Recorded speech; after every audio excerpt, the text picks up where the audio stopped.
Hello, everybody. Good afternoon. NHL trade deadline 2019.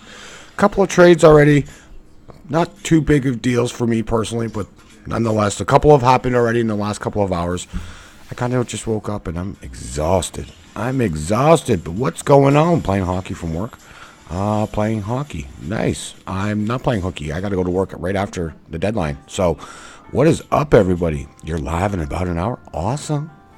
Do it up. Enjoy it. You're sick. Weren't you sick for the NBA trade deadline too? Dollar book. Yeah. Boom shakalaka. What's up, everybody? Anthony, how you doing? Jeffrey, Diego, Mavens, Jimmo, STN, Diego, and who is this? Tifu? Who's Tifu? Someone new? Just a troll? But what's going on, everybody? I am going to be going to my page where I'm watching this on TV today, but yeah, okay, let's just go. And we'll start right into it. At 12 o'clock, I have to put that clock on. The clock has to go on. I think they lost it a little bit. It's taken them a little while to get it back. I think Kevin All right, Ray Ferraro. You're playing hockey. Oh, you're playing hooky. I gotcha. But that's cool, man. That's cool. You do it up. You do you. You play hooky. It's all good. Just don't get in trouble by being on YouTube. I'm going to go to Twitter, have that open as well as we go along. And we will break any trades that happen this afternoon. I'll be here till 3:30. Once the kid gets home, that's when I'm leaving. That's when I am leaving. So, yes. Happy pack your shit day and leave. Wow, that's awesome. Yeah, former NHL player Mike Commodore is always saying, pack your shit. All right, cool. Nobody's up. Sick intro. It was all right. It was all right, but it's just, oh man, nothing going on Twitter. All right, let's just get to Darren Drager. I'm gonna have him on my Twitter, I think, because Darren Drager is a beast. And I just watch these guys, but they break it before. But I'll be watching this. Darren Drager, where are you? Search. But I'm gonna break down the trades that happened here in a second. Nyquist was traded, last night. Yep. All right, let's see. All right, so about what? For what? Don't go crazy. All right, so the New York Rangers traded Kevin Hayes to the Winnipeg Jets for Brandon Lemieux, a first-round draft pick and a conditional pick. A conditional first, I believe it is, if they win the cup. But good morning. Hello, Asia. How are you doing this fine morning, afternoon now, probably soon. But yeah, in about 7 minutes, I'm going to start my countdown. But yeah, so that was the first trade, and then about half an hour ago, Jordan Wheel, second time he was traded from the Flyers to Arizona, and now he has just been traded to the Montreal Canadiens for a defenseman, Chaput, and that's the only trade really. And then Gustav Nyquist went to San Jose late last night for 2 picks for San Jose, so that's a huge pick for the San Jose Sharks. Interesting. But yeah, we're just watching TSN. I didn't want to watch Sportsnet. Not too happy with Sportsnet. I just get very bored of those guys, even though I like Nick Kypreos, but that's the only one I really like. And we got this one. These guys are the trade breakers. I miss TSN and hockey all the time. I wish they would have the rights to the NHL Day, but they don't. Thomas David, what about Panarin? Nothing with Panarin yet, Thomas. No word on Panarin, but who knows? Probably will be, AJ. I did it last year. Probably going to do it again. And I'll probably do the NHL first round only. Claude. Yeah, that's all good, man. It's all good. Brandon Lemieux. Yeah, Mario's good. No, it's Claude Lemieux. But yes, very good prospect. I was surprised Winnipeg got rid of him, but I think they needed to get rid of him because he wasn't playing very much with the Jets. And they're in win mode now. And Kevin Hayes, solid player, but a cap hit of $5.1 million. So, I don't know. Jimmy Howard could be moved today, too. They're just talking about him right now, so it's interesting. But yeah, I definitely will be doing the NBA draft. What's going on, man? What's going on, Mr. VGK coverage? How you doing, bro? Nothing really major on the front. Kevin Hayes, that's the only one right now. When Jordan Wheel went, I'm glad I went live at 12 o'clock because there's nothing. Yeah, Jets acquired Kevin Hayes from the Rangers for Brendan Lemieux, a 2019 first-round pick, and a 2022 conditional pick. But yeah, nothing really. And Jordan Wheel went to Montreal, so very quiet. Usually this is the time it's going to start picking up just a little bit, but we'll see. He's in talks to be. Yeah, Jimmy Howard, he should go. Yeah. Not much hoping. Vegas is involved in something else, which has been slow. Yeah? Your team looking to add. What do you think you guys need? What do you guys think you need to get back to that Stanley Cup final? What do you guys think you need? I'm just going to put that on mute. I don't want to hear any commercials while we go to commercials because these guys go frequently to commercials. Oh, good luck with that. Give us your whole team. I don't even... Man, your whole team. What's up, Mr. Sperm Cell? What's up? Just woke up pretty... you missed school. Yeah, well, I kind of see that happening a lot with a lot of people today. You guys didn't have to all come see me at once, you know. Just kidding. But, do you like Bryce Harper? Yeah, of course. Who doesn't like Bryce Harper? No, Mario's is not his son. It's Claude Lemieux. His son got traded in the deal. Heard about Vegas and Stone. Is it for real? I don't know. You're going to have to ask that VGK coverage guy if he's heard any grumblings about Mark Stone. I've been hearing Calgary, too, a little bit. I don't know if they want them to do anything drastic. I know they aren't happy with Miller. Oh, yeah, Miller? Okay. No, I'm too tired. Yeah. Are you Brendan? Yes, just rumors. Okay. But Mark Stone, I have a feeling he's going to stay. I have a feeling he's going to stay with the Senators. I think they're going to re-sign him just because they got rid of the other two. I think they're going to give him all the monies. They're going to give him all the monies. But what's with Jared Goff? We don't care. We don't care. Ryan Reynolds, look-alike. I don't know. I'm kidding. Dog. What? The Dodgers already... All right. We're not talking baseball, Diego. We're talking hockey right now for the next 3 hours. Next 3 hours. 3.5 hours. All right. I'm just going to get this set up on the XSplit. And this timer is going to have to start pretty darn soon. So I'm just going to put that over here. And I'm going to look at the time. And once it hits 12 p.m. East, we will be turning that clock on and it'll be going down. But there's trades probably that will happen after the 3 o'clock deadline. So very quiet right now. This is where it usually starts to pick up, even now. And the only thing I hate about the NHL and NBA trade deadlines is trades happen before. And we've had a couple of big deals previously already. So I hate it because I want it to be saved for deadline day, but they always jump the gun and get it done quickly. And it makes our trade deadlines very quiet. So it's just, I hate it. Is that so? They're getting desperate because they didn't get anyone, right? So... All right, good luck to Bryce Harper. Hopefully he signs soon. I don't understand. They're already in spring training. You guys haven't even signed your contracts yet? Like, seriously? That's ridiculous. You hope the Flyers don't trade Wayne Simmons. I've been hearing they want a high first-round draft pick and a prospect. And teams are kind of squirming on that right now. So, yeah. It's not confusing, is it? It's very easy. You put a puck into a net. Like, see this net right behind me? You got to score on that.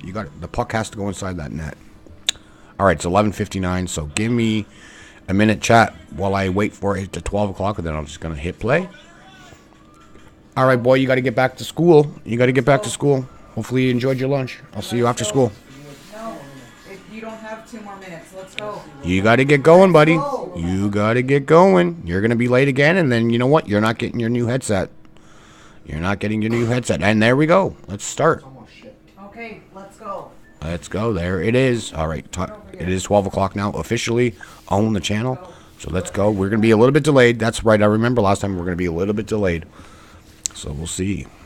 I just don't understand. Yeah, it's confusing for people that don't understand. Good night, Talon. Wait, what? No. Have a good rest of your day. Remember, bring your homework home if you have some. Right when you walk in that door. So don't call after school today because my phone will be on here. If you need anything, call Mom. But yeah, so once my son walks in that door at 3:30 or 3:15, maybe 3:30. Maybe I'll wait a little bit, but 3:30 out, because that's when the trades will still trickle in too, if there is any. But yeah, once he comes home, I am kind of going to be getting off here. I got to go to work tonight. I got to work the Leafs and Sabres game tonight, so we shall be on our way out of here. Hello, Red Dragon. It's 12. Yes, it is. Go to school, boy. Yes, he is going to school. Jose, what's going on, man? All right, so yeah, they're talking to Kevin Hayes now. Now, the newest member of the Winnipeg Jets. This is like 5.1 cap hit. They're crazy. I don't know, man. I'm not happy with that deal. I don't really like Kevin Hayes. I don't think he's going to be that great addition for the Jets to go far in the playoffs, unless they have something else planned. Just a little bit weird, the return the Rangers are getting. They're starting to rebuild, so they're getting a good prospect in Lemieux, and they're getting a first-round pick, so that's good too, but it's probably going to be towards the bottom of the first round. So he always comes home every day, Asia. He comes home every day. What do you do at the Scotiabank Arena? I'm working with the food and beverage department, Anthony. 901. All right, let's dance on the floor all around. Yeah, okay. What's up, Midwest? Flyers need to trade when. Whoa, one says no, one says yes. People have interest in Brian. That'd be great to trade him. Yeah, because you have so many goalies there, Sperm Cell. You have so many goalies there. You have Elliott, you have Hart, you have now Cam Talbot. You've had goal. I don't know if Cam Talbot started a game yet for you guys, but once he starts his first game as a Flyer, they're going to break an NHL record with 8 goalies that started for the Flyers this season. Bye, Jeffrey. Bye, bye, bye.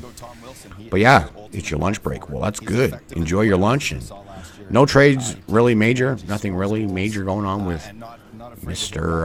Drager on there. I got all these Twitter accounts I can look at today, but I'm just going to look at Dregs. But these guys on TSN are the best in the business. Rather watch them than Sportsnet. And yeah, these guys break trades like crazy, and then Sportsnet's a little bit behind sometimes. Jerry Parsons. I'm saying if Columbus make the playoffs, they will go far. You know what? I'm surprised with the trades. They should have did the two together and probably got a bigger package, but 2 separate deals, getting Matt Duchene and Jangle, whatever his name is. But yeah, that's pretty weird that they did 2 trades like in 3 days apart of each other. Not drinking Coke, this guy's. I'm not drinking Coke yet. Drinking orange juice. Got a little bit of a sore throat. Hi, sir. On lunch. Anything good for the St. Louis Blues? Nothing yet, Marvin. But you know what? I expect them to be looking. Because you know what? They're on fire. 8 goalies? Yeah, man. Yeah. Carter Hart's going to be good. He's your future. He is your future. Carter Hart is a decent young man. I expect him to be good. But you know what? Goalies in Philadelphia just don't mix. They're like the goalie graves. The graves. Goalies go there to die because they don't pan out. They had so many goalies back in the day. They even had Bobrovsky, people. Sergei Bobrovsky. And he's become a Vezina goalie year in, year out in the conversation to be the winner of the Vezina trophy. And he was a Flyer. But he didn't do anything when he was with the Flyers. They got rid of him quick. Cocaine. Yeah, man. So, yeah, I'll let you know, Marvin, on Twitter today if anything happens. Unless you just listen to the whole damn thing for 3 hours, but I will let you know. Definitely will let you know if anything happens with the Blues today, but aren't that good? Choking, yeah. Hi from Sweden. Well, welcome, Media Offline. How you doing from Sweden? Adam Larsson is one of my favorite defensemen right now. Oh, what is this? Is this? Wow. Okay, St. Louis Blues had a fight at practice. That's pretty cool. Was that Tarasenko? No, it wasn't. But yes, welcome, Media. Offline. Fox. What does the Fox say? Yeah, Brandon Martour, what's your thoughts? Excellent pickup, man. Great puck-moving defenseman. You have a lot of defensemen, man, so you just stocked up, man. He's a great pickup. And there's rumors about Getzlaf going to Buffalo, too, man. I've been hearing that last night, that Ryan Getzlaf could be on his way to Buffalo as well. No, Diego, I did not. Bruins, big hunters, they need to do something, the Bruins, but they did pick up, who did they pick up the other day? They picked up someone. I got to look back. I got to figure, I got to see. No problem, Marvin. Big Hunters. What did they just pick up the other day? They picked up someone that was decent. What is, fight at practice? Yeah, man, they have that all the time. Is Edmonton going to be sellers or buyers? Fox? I have no idea. They say they are going to be buyers, but they're close to the playoffs. They kind of are. If they just need that one piece, maybe. I don't know. I think they're going to move unrestricted free agents, if anything. I think like Alex Chason could be moved today. He's had a great year for the Oilers. He's like at almost 20 goals for the season. I can see them moving Petrovic, the defenseman that they picked up from Florida earlier last month. So we'll see. I think they're going to move unrestricted free agents. I wouldn't be surprised if they try to get better now. If something blows them out of the water, like a top 6 forward that's there with some term, maybe they'll bite the bullet. But I don't know. We'll see. Alex, good day. Ristolainen might go to Tampa Bay. Ooh, can you imagine if Tampa adds him? I gotta think. Who did Boston get the other day, man? I forget who they got. I'm trying to think. Let me just go to TSN here. I'm pretty sure it was someone significant that they just added that could help them. I can't remember. All right, trade tracker. Let me see if that shows anything from in the back. The Columbus Kid. All right, cool. Are you trade tracker? Never mind. I'll find out. Don't know nothing about hockey. That's okay, Mavens. Don't expect you to. It's all good, brother. All right. Wait, hold on a second. Is this actually? They're all playing golf. Someone was saying the Caps are thinking of juice and coke for something. Really, criminals? Well, I haven't heard anything. We'll find out. I just want to know what the heck is. Oh, there we go. Okay. We haven't come this far by accident. Let me see. Bruins. They just picked up somebody, or was it waivers? I don't know. Oh, Charlie Coyle. That's it. They picked up Charlie Coyle from the Minnesota Wild last week. So that was a pretty big move for them. He's a pretty good player. Right-handed shot, tall, lanky, can score goals when he needs to. So that's a perfect fit for him, I think, in Boston. So Charlie Coyle. Yes, Charlie Coyle. I was wondering if you knew anything. No, I'm not sure. It was just a group of friends. I haven't heard anything. I haven't seen anything on the any tweets about those two. So keep our eye on it. Usually it's veterans that get moved and some star players, but nothing really flashy there. But what about this? Alex Edler, Goaltending, and 2 picks for William Nylander. Whoa, that is something. That is something very interesting because I've been hearing William Nylander.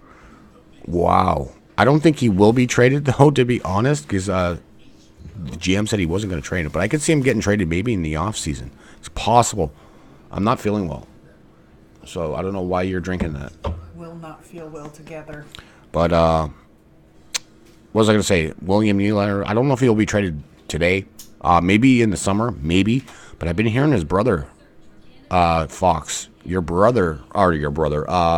Nylander's brother, could be on the move. If the Ducks are seriously interested in trading Getzlaf to Buffalo, I heard he will be a part of that package. So, what's up, Dan? Speedy Dan. Add some depth reporting. Wow, man, if they can add Adam McQuaid, Thomas, they just made 2 big moves to get Ottawa players, and they're a sleeper right now. If they can add some depth on defense with McQuaid, oh my goodness, man, that would be a perfect fit. Nylander isn't going anywhere. Which one though, Jerry Parsons? The Buffalo Nylander or the Toronto Nylander? The Toronto Nylander's GM has already said that they will not be trading him at all, but who knows? And the Buffalo one, I know he's a prospect, but he hasn't played very much for the Sabres. If you're going to get Ryan Getzlaf, you're going to have to add that piece. William. Okay, yeah, William Nylander isn't going anywhere. Definitely not. I don't think he will today for sure. I'm just leaving here once this deadline's over, 3:30. I will be working tonight's Buffalo Sabres and Toronto Maple Leafs game, yes.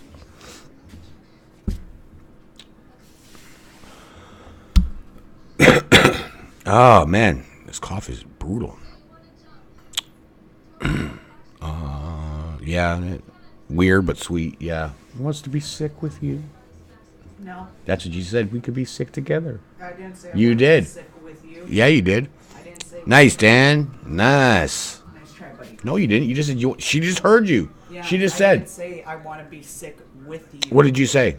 I said, well, then we will be sick together. There's a difference. Well, attitude.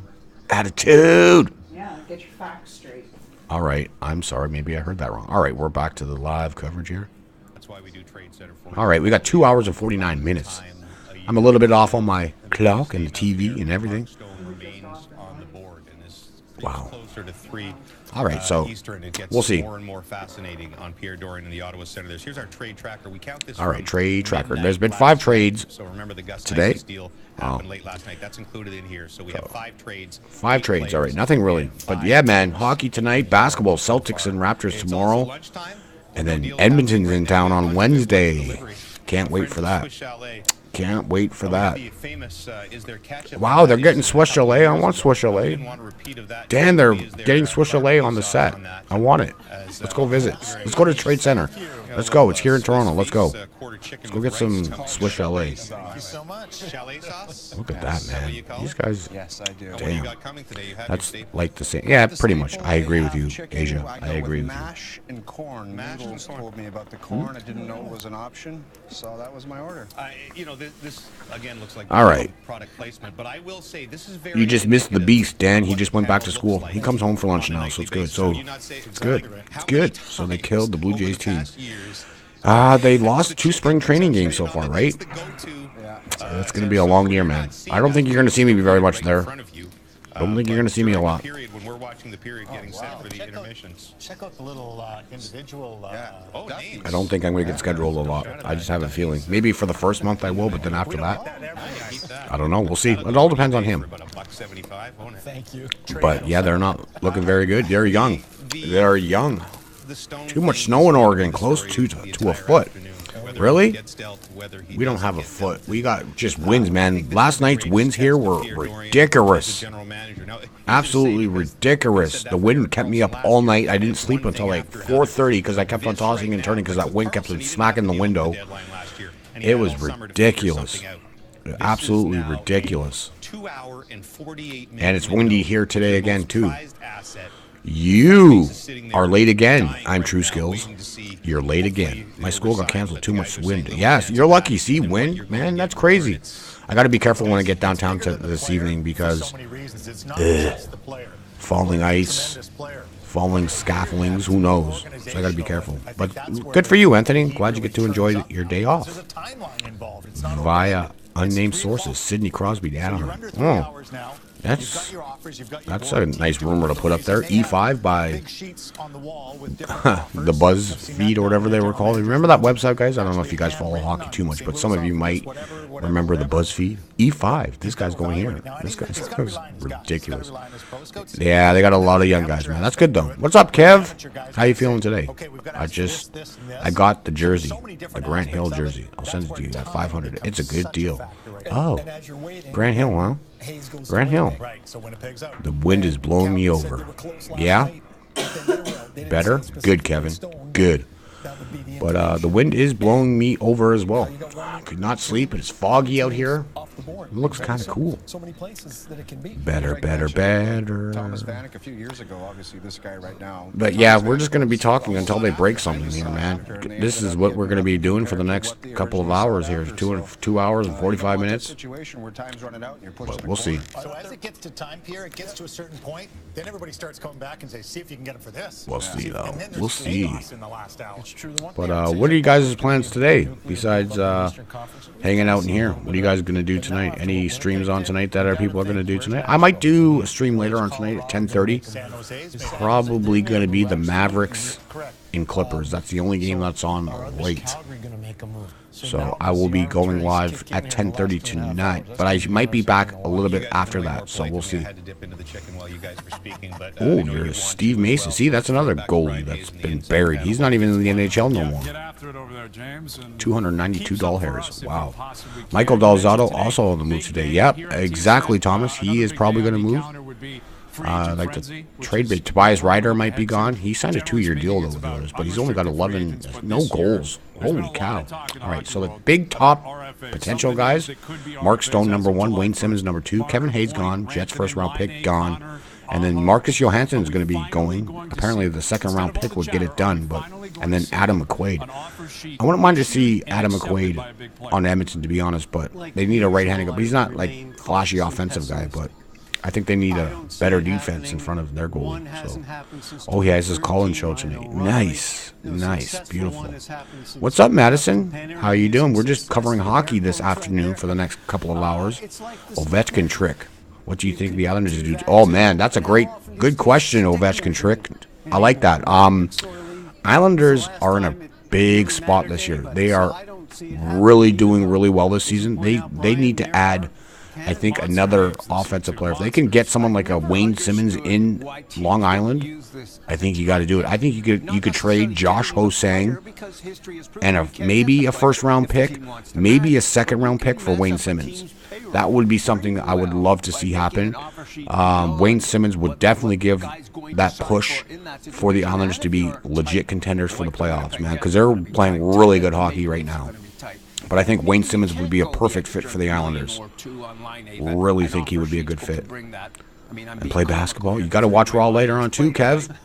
Big night for Raw. You got Roman Reigns, Eric Stahl. Hey, you know what? That would be a good too. They need someone. They need to do something. They can't stay idle. They have to add a piece. I think they need to add somebody for sure. But I think Wayne Simmons would be a great fit. But Eric Stahl, not bad. He's having a down year after last year, scoring 42 goals. But I don't know. We'll see. We'll see. I think it's more likely that you'll see an East-West do a trade. So Eric Stahl kind of makes sense, but they can somehow get Wayne Simmons from their own division into the island. He's a free agent too, so there's no guarantee that he will re-sign with the Islanders. But you never know. I could see Josh Ho-Sang being moved for someone like that. Like that's something to look at for the Flyers. Get Josh Ho-Sang in Philadelphia. He's not a very talented young prospect, but got a lot of head issues. Oh, well, thank you very much, Scott Thomas. It's all good, bro. Thanks for coming in. Appreciate it. There you go, Kevin. All right, cool. I'll probably have to watch it much later tonight, but yeah. Do you think Bobrovsky and Panarin are getting moved? I don't know. I really don't know. I think I could see Panarin possibly going just because he's an unrestricted free agent. Same with Bobrovsky. But there was grumblings a few weeks ago that Bobrovsky was going to go to Florida. So, I don't know. And if Florida can get him, he signed him to an 8-year contract. Ferland to Boston, that would be huge too. Those Boston guys like those big boys. And Ferland is a tank. He can score, he can hit, and he can even drop the gloves if he needs to. So that would be a kind of a good fit for him too. There's a lot of teams interested in him. I was reading a few weeks ago that there was a lot of teams interested in him. So he could be definitely moved today.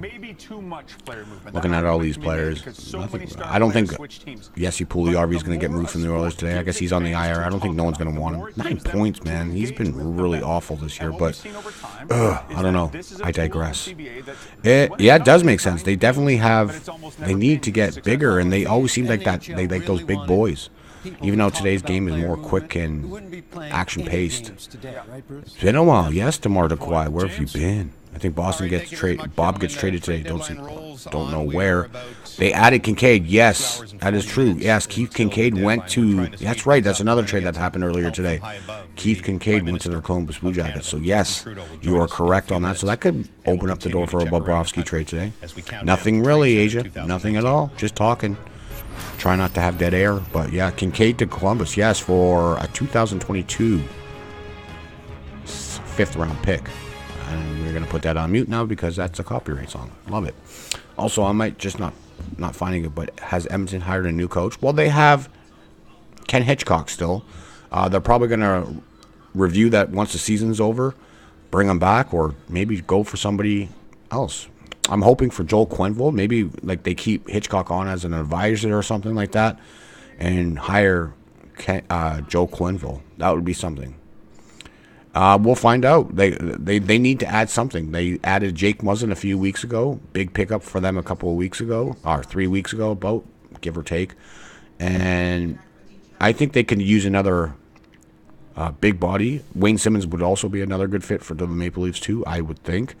But I don't know if they're going to. Right now, Philadelphia's asking price for Simmons is just ridiculous. So I don't know if that happens unless it gets closer to the deadline and they kind of break and do it. This is over at 3 o'clock, but trades still trickle in past 3 o'clock.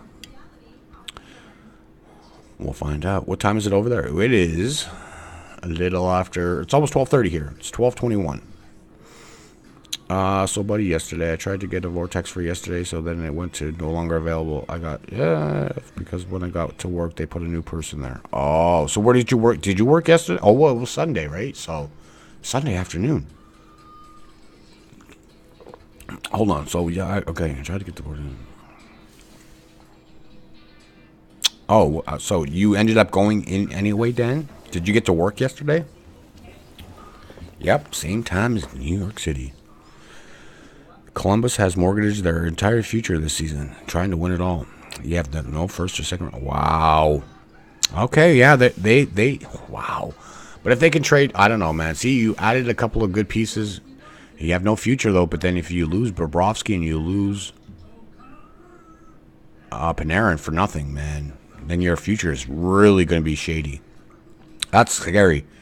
That's pretty scary, to be honest. I don't know. They're just baiting Simmons to see what he's worth to other teams. Yeah, well, we'll find out, man. If that's the asking price, if that's the rumor asking price for Wayne Simmons, that's a little bit steep. A first-round pick I could see, but a prospect with it? Usually you would just give the first-round pick, not a prospect with it. Unless he intends to sign there. Maybe that they got to make that a condition. You know? We'll give you the prospect, but then it'll be a conditional first if he re-signs. You know? If he signs with wherever team he's going, then you'll get that first-round pick. I did work. I started at 2. Oh, so but you were at your location though, weren't you, Dan? And Duchesne and Zingle are both RFAs too. Yeah. Well, no, Duchesne. I think these guys both are unrestricted. Yeah. There you go. Okay. Cool. Yeah. So those guys are both. Oh man, can you imagine if they don't trade Bobrovsky and he leaves, and if you don't trade Panarin and he leaves, and then Duchesne leaves, and then Zingle leaves? Oh my goodness. Columbus will be a disaster. They'll be competing for the first overall pick pretty much every year for the next like 5 years, 6 years, because if they lose all 4 of those guys for nothing, I don't know. I was trying to get their early start as on Saturday for Sunday. Oh, okay, so you got to work there though, but you were there later.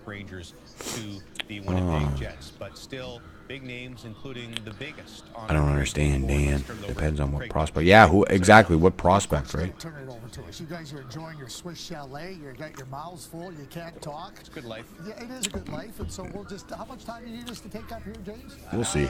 O's got another chicken coming. So. Oh man, oh man. Start off on March 9th. Kind of hungry. So let's take a look at the teams that we believe are interested. Kind of hungry myself. The Vegas Golden Knights, the Nashville Predators, the Boston Bruins, and the New York Islanders also very much involved. Yeah, lately, Dan, they've been sending the Vortex for your early location all the time, so that's pretty good. And you're lucky that extra, what, hour is it you get on your, what do you get, like 5 hours a shift now? With Wayne Simmons is the Toronto Maple Leafs, the wild card perhaps. We know that they've made a call. It's pretty good though. But I can imagine if you tried to take that Vortex yesterday and you didn't get it, and you came in and you were at a different location. Okay, gotcha. So you got there and you wanted to start early, and they said no. It was taken away. So you had to start at regular time. Here in Canada, it is. It might be on an American channel. I'm not sure. Also, if it's someone like Tampa, then a first-round pick is more viable to get. Exactly. It'll be somewhere at the bottom. Yeah, exactly. I know if these contending teams really are serious, like a Toronto or Islanders, their picks are going to be bottom 8, bottom 9 in the first round. So you could probably decide to mortgage a first-round pick for Wayne Simmons, but if it's like a top pick, like say Edmonton wanted him, Wayne Simmons, you want a first-round pick and a prospect? That first-round pick right now is currently in a top 5, top 8 position right now. So it makes sense for them to pull that trigger if it was Philadelphia with the Oilers, but I don't think it would happen, even though I'd love to have that guy on my team, but I just don't think it's too much. But I think if it's a team that's contending, you seriously got to look at adding him. Make that pick a conditional first-round pick. If he resigns with that team, then you get the first-round pick plus the prospect. NHL Network. Okay, there you go. For right-handed defenseman, they have. I would look at Dougie Hamilton, DeMar. I would look at Dougie Hamilton. I don't know if he's going to be moved today, but there was rumors a few weeks ago about possibly Dougie Hamilton or there's another right-handed Pesci for Carolina as well. Who do you have winning the Stanley Cup? I don't know, man. Tampa looks good, but they always seem to never get over that hump. But Tampa looks good. Calgary looks really good this year. Yes. Yes, that's good, man. Good for you. Thoughts on my Devils losing? Yeah, you know, I think you guys could have got more too. Only collision. Kincaid had a really good year. He played 41 games so far this year, and last year he was great while Corey Schneider was out. That boggles my mind. So I guess they're going to keep Schneider in New Jersey with their other. I don't even know who their other prospecting goaltender. Blackwood, I think, or Wedgwood. No, Wedgwood was on Arizona last year. So I don't even know who. What was the point of that? He's a young goalie. So that tells me that they probably are going to be moving Bobrovsky because they got their goalie of the future is going to be him in Kincaid. So I'm pretty perplexed. And the Devils look like they're just looking for that first overall pick this year. So I don't know. Okay. Why, you said you got it and then you got there and they said no, it was gone? Dan? When did you see me at work? Okay, for sure. Will you be doing live streams for NHL playoffs? Yes, Madison, I'm going to try my best. I tried to do some hockey playoffs or hockey streams for regular season. I had a couple of good nights where it was fun, but then there was nights where it was really bad at the beginning of the season. But with my sub count now at almost 2,000 subscribers, I think I might give it a try for the playoffs, and it might be even better. And it was when I started doing my streams last year. Hockey playoffs were really fun, and I think it will be really fun during the playoffs this year. So definitely we'll be doing hockey playoffs for sure. Well, Eden was coming out of. Yeah, you know what? It's been great. He's been on my fantasy team, DeMar, and I've been happy because he's been actually producing a little bit. But last night I forgot to put him in against Montreal, where he got the goal and an assist, and I was like, no. The day I leave him on the bench, he does that. But he's been doing much better. Yes, he's starting to get that groove. But note to players: don't hold out for contracts, man. It only hurts you in the long run because you, like William Nylander, when he got back, man, was really bad.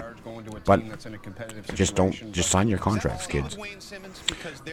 I'm so happy. Yep, okay, cool.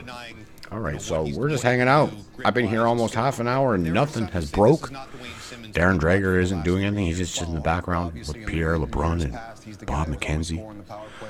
What did the Jets get back? They got the Rangers first round pick. No, wait. Okay. Brandon Lemieux went to.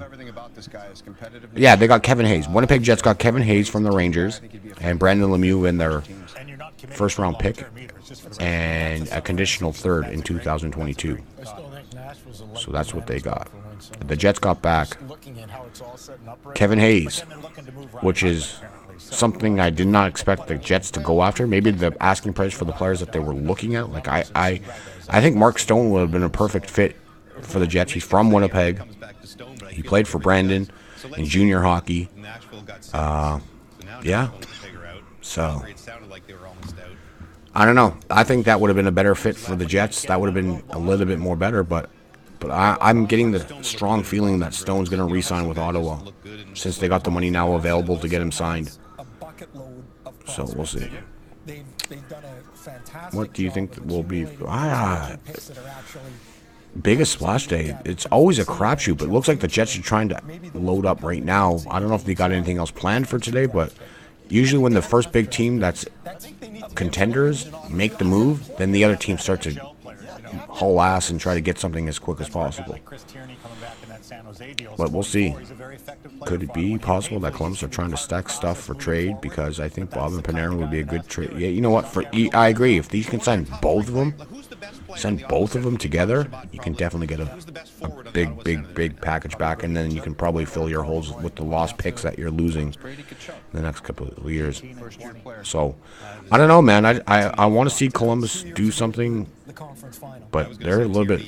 They got to do something, because if those guys leave for nothing, I don't think they're going to re-sign there. I don't think they will, Panarin and Bobrovsky. So you have to move him. You have to move them. Oh, man. I wouldn't want to be the Columbus GM right now. He's probably busy as all can be. I bet you there's a lot of teams contacting them about them, though.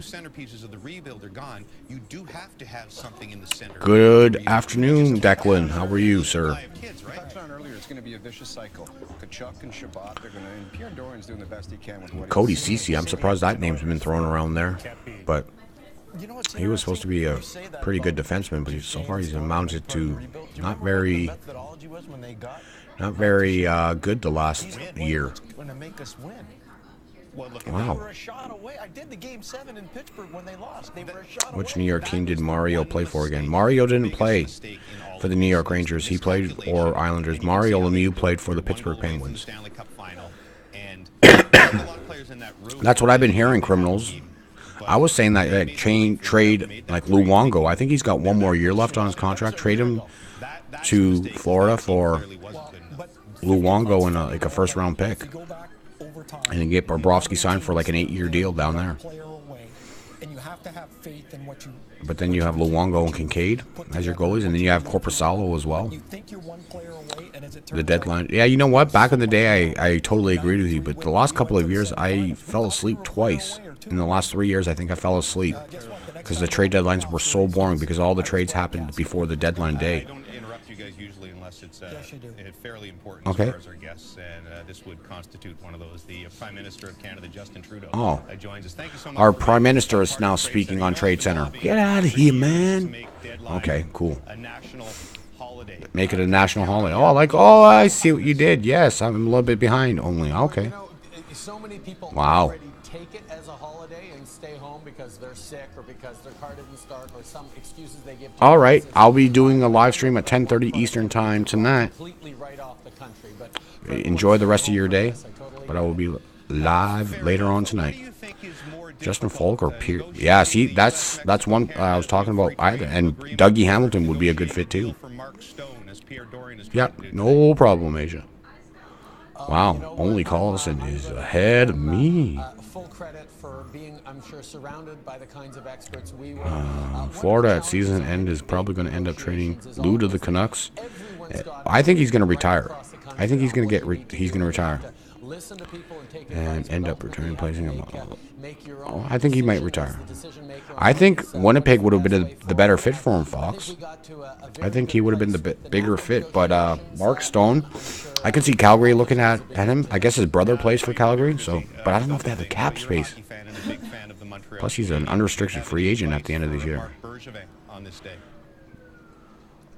Panarin, I can see him going back to Chicago. I just don't know what you would give back. But I don't know. Panarin's a wild card. Nashville could be a team that could go after him. I don't know. But apparently what's his name? Michael Granlund from the Wild. I guess the Predators are very interested in him. Jason Sucker? Okay. Yeah. Carolina's on a rise right now, man.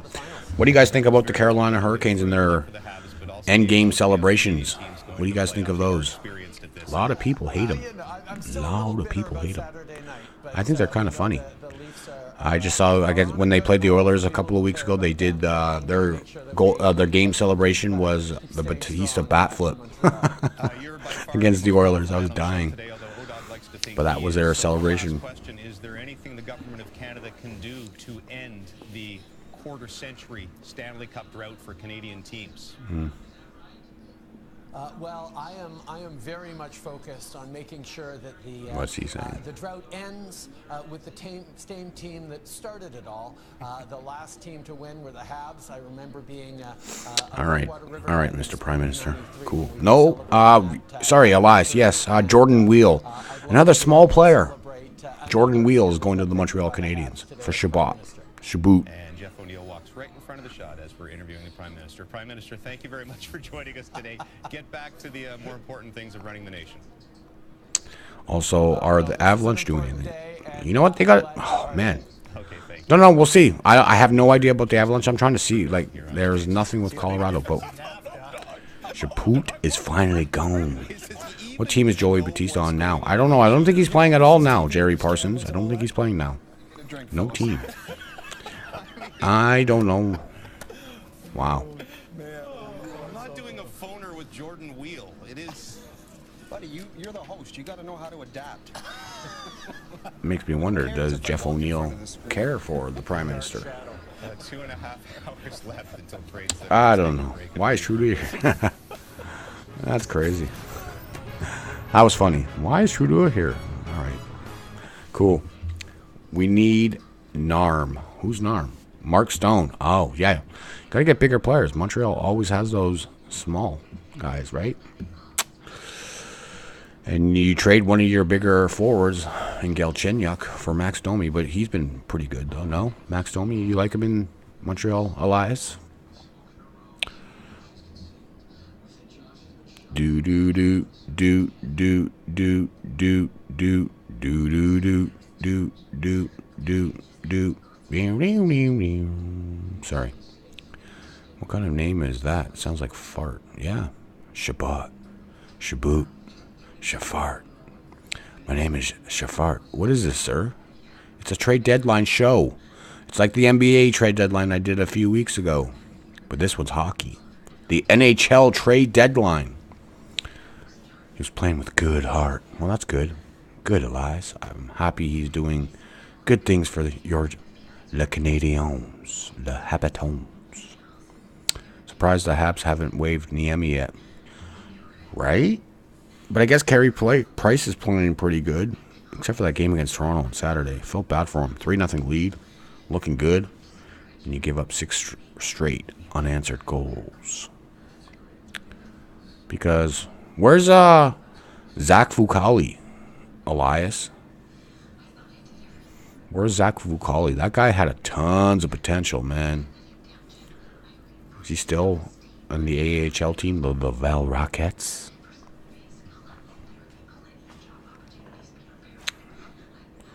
Because Niemi was a disaster for a little bit there. Did he get released from Laval? Wow. Because Charlie Lindgren is sitting in the minors and Amy hasn't looked like crap the last few months. But yeah, okay, so Fucali is probably going to be a free agent. I remember that when he got drafted, I was so mad because Edmonton was going to pick him up in the second round, but then you guys took him like 2 picks before us. I was like pissed. But hey, I digress again. So where is he playing now, Fucali? Probably in the ECHL?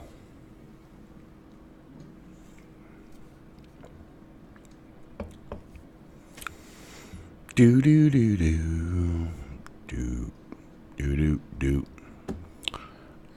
All right, I'm going to go to the potty, and I'm going to try to find something to eat quickly if I can. I'll be back in about a few minutes' time, guys. So talk amongst yourselves, and yeah, I'll be back. Can save us some games, but he struggled. Yes, I remember he was struggling all the time. He went to like 3 teams in 1 year. All right, be right back.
All right.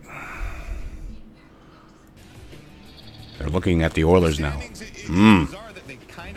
All right. For a while, but it's starting to fade now. 8 points out of a playoff spot with all those teams to leapfrog. So that's basically a no-go anymore for the Edmonton Oilers, who once again looking like they will miss the playoffs. And the quandary now, who will be the next GM? Can he get rid of some of those contracts? And You don't like Matt Murray? Yeah. He gets injured a little bit too much. At least in the summer. Try to get Fleury back? I don't know if that's going to happen. Always does a fantastic job covering the Oilers for us. You mentioned there may be Yes, some what's that? moves today Psycho that Dad, are coming Jesse. at this hour.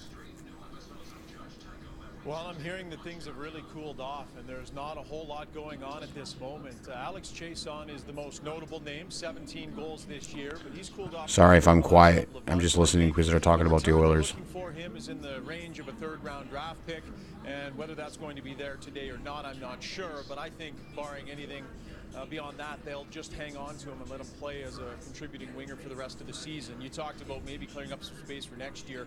Matt Benning, a third-pairing defenseman at $1.9 million on the cap. Yeah. He's only 24 years of age and still developing, so perhaps somebody takes a chance on him. But also hearing there's not a lot happening on that front either. So some nibbling around the edges that I think the Oilers would like to do, James. But it sounds like it's really slow right now. So barring a flurry of activity in the next Okay. hour or Well, so, Oilers might not be doing anything. Since Nyquist went to the Sharks, does this mean he can play for the next game? And can they get anyone from the Sharks? How does that work? Okay. Nyquist got traded last night for 2 draft picks. So you're not getting any players back to Detroit. You're getting draft picks. Future players. They'll get drafted. And then they'll become Detroit property. For Nyquist, if he's available to play in his first game, which could be tonight, I don't know when San Jose's next game is. If they do play tonight, maybe Nyquist is already on his way to San Jose, so maybe he'll join his team tonight if they play tonight. But he should be available for their next game. Definitely. Definitely. The expectation was that this was going to be a quiet deadline. Yeah, I just don't think they'll get Fleury back, honestly. Because it's my prop, Dan. It's my prop. It's trade deadline. And Sam Gagner returning from Vancouver for Ryan Spooner. So I guess the biggest question right now is who is going to be the GM. If it's not Keith Gretzky, who would be your leading candidates? Well, I mean, there'll be lots of candidates. There'll be lots of interviews to be had. I would put 2 guys at the front of the line that I would consider, and that would be Kelly McCrimmon, who's the assistant in Vegas. I mean, along with George McPhee, they just built a team from nothing. They had to. He might be a free agent. He may be able to go. They had to be creative. He might go to Detroit. Pretty darn good job in Vegas. The other is an old teammate of mine, and recently let go in Philadelphia, is Ron Hextall. And for some of the problems that Ryan Rashad was just talking about, Edmonton needs a goalie in 2 hours. acquiring draft picks, moving contracts that you don't So they're just talking about possible GM for the Oilers next year, and they said Kelly McCrimmon or Ron Hextall. And while he was just let go, the Flyers now have a pile of prospects. They have cap room, and they have a really good young core of players. Carter Hart being one of them, a group of young. I think they're willing to give Brian a pick, but that's just wishful thinking for the Caps fan. Yeah. First of all, they do a fact-finding mission in Edmonton, so they have to have a very big and expansive search. They haven't done that since Glenn Sather left. The 2 draft picks that San Jose sent to Detroit. Okay, Detroit has their picks now. So whatever those picks are, those are Detroit's property now. So they get to use those picks on players they get for the future. But I want to go a step further. I think they have to look at Tommy Fitzgerald from the New Jersey Devils. I think they need to look at Chris Pronger, a former Oiler defenseman who works for the Florida Panthers. I think they need to look at Billy Guerin, who works for the Pittsburgh Penguins, has won Stanley Cups as a player and as a hockey evaluator. I think they need to look at Mark Hunter.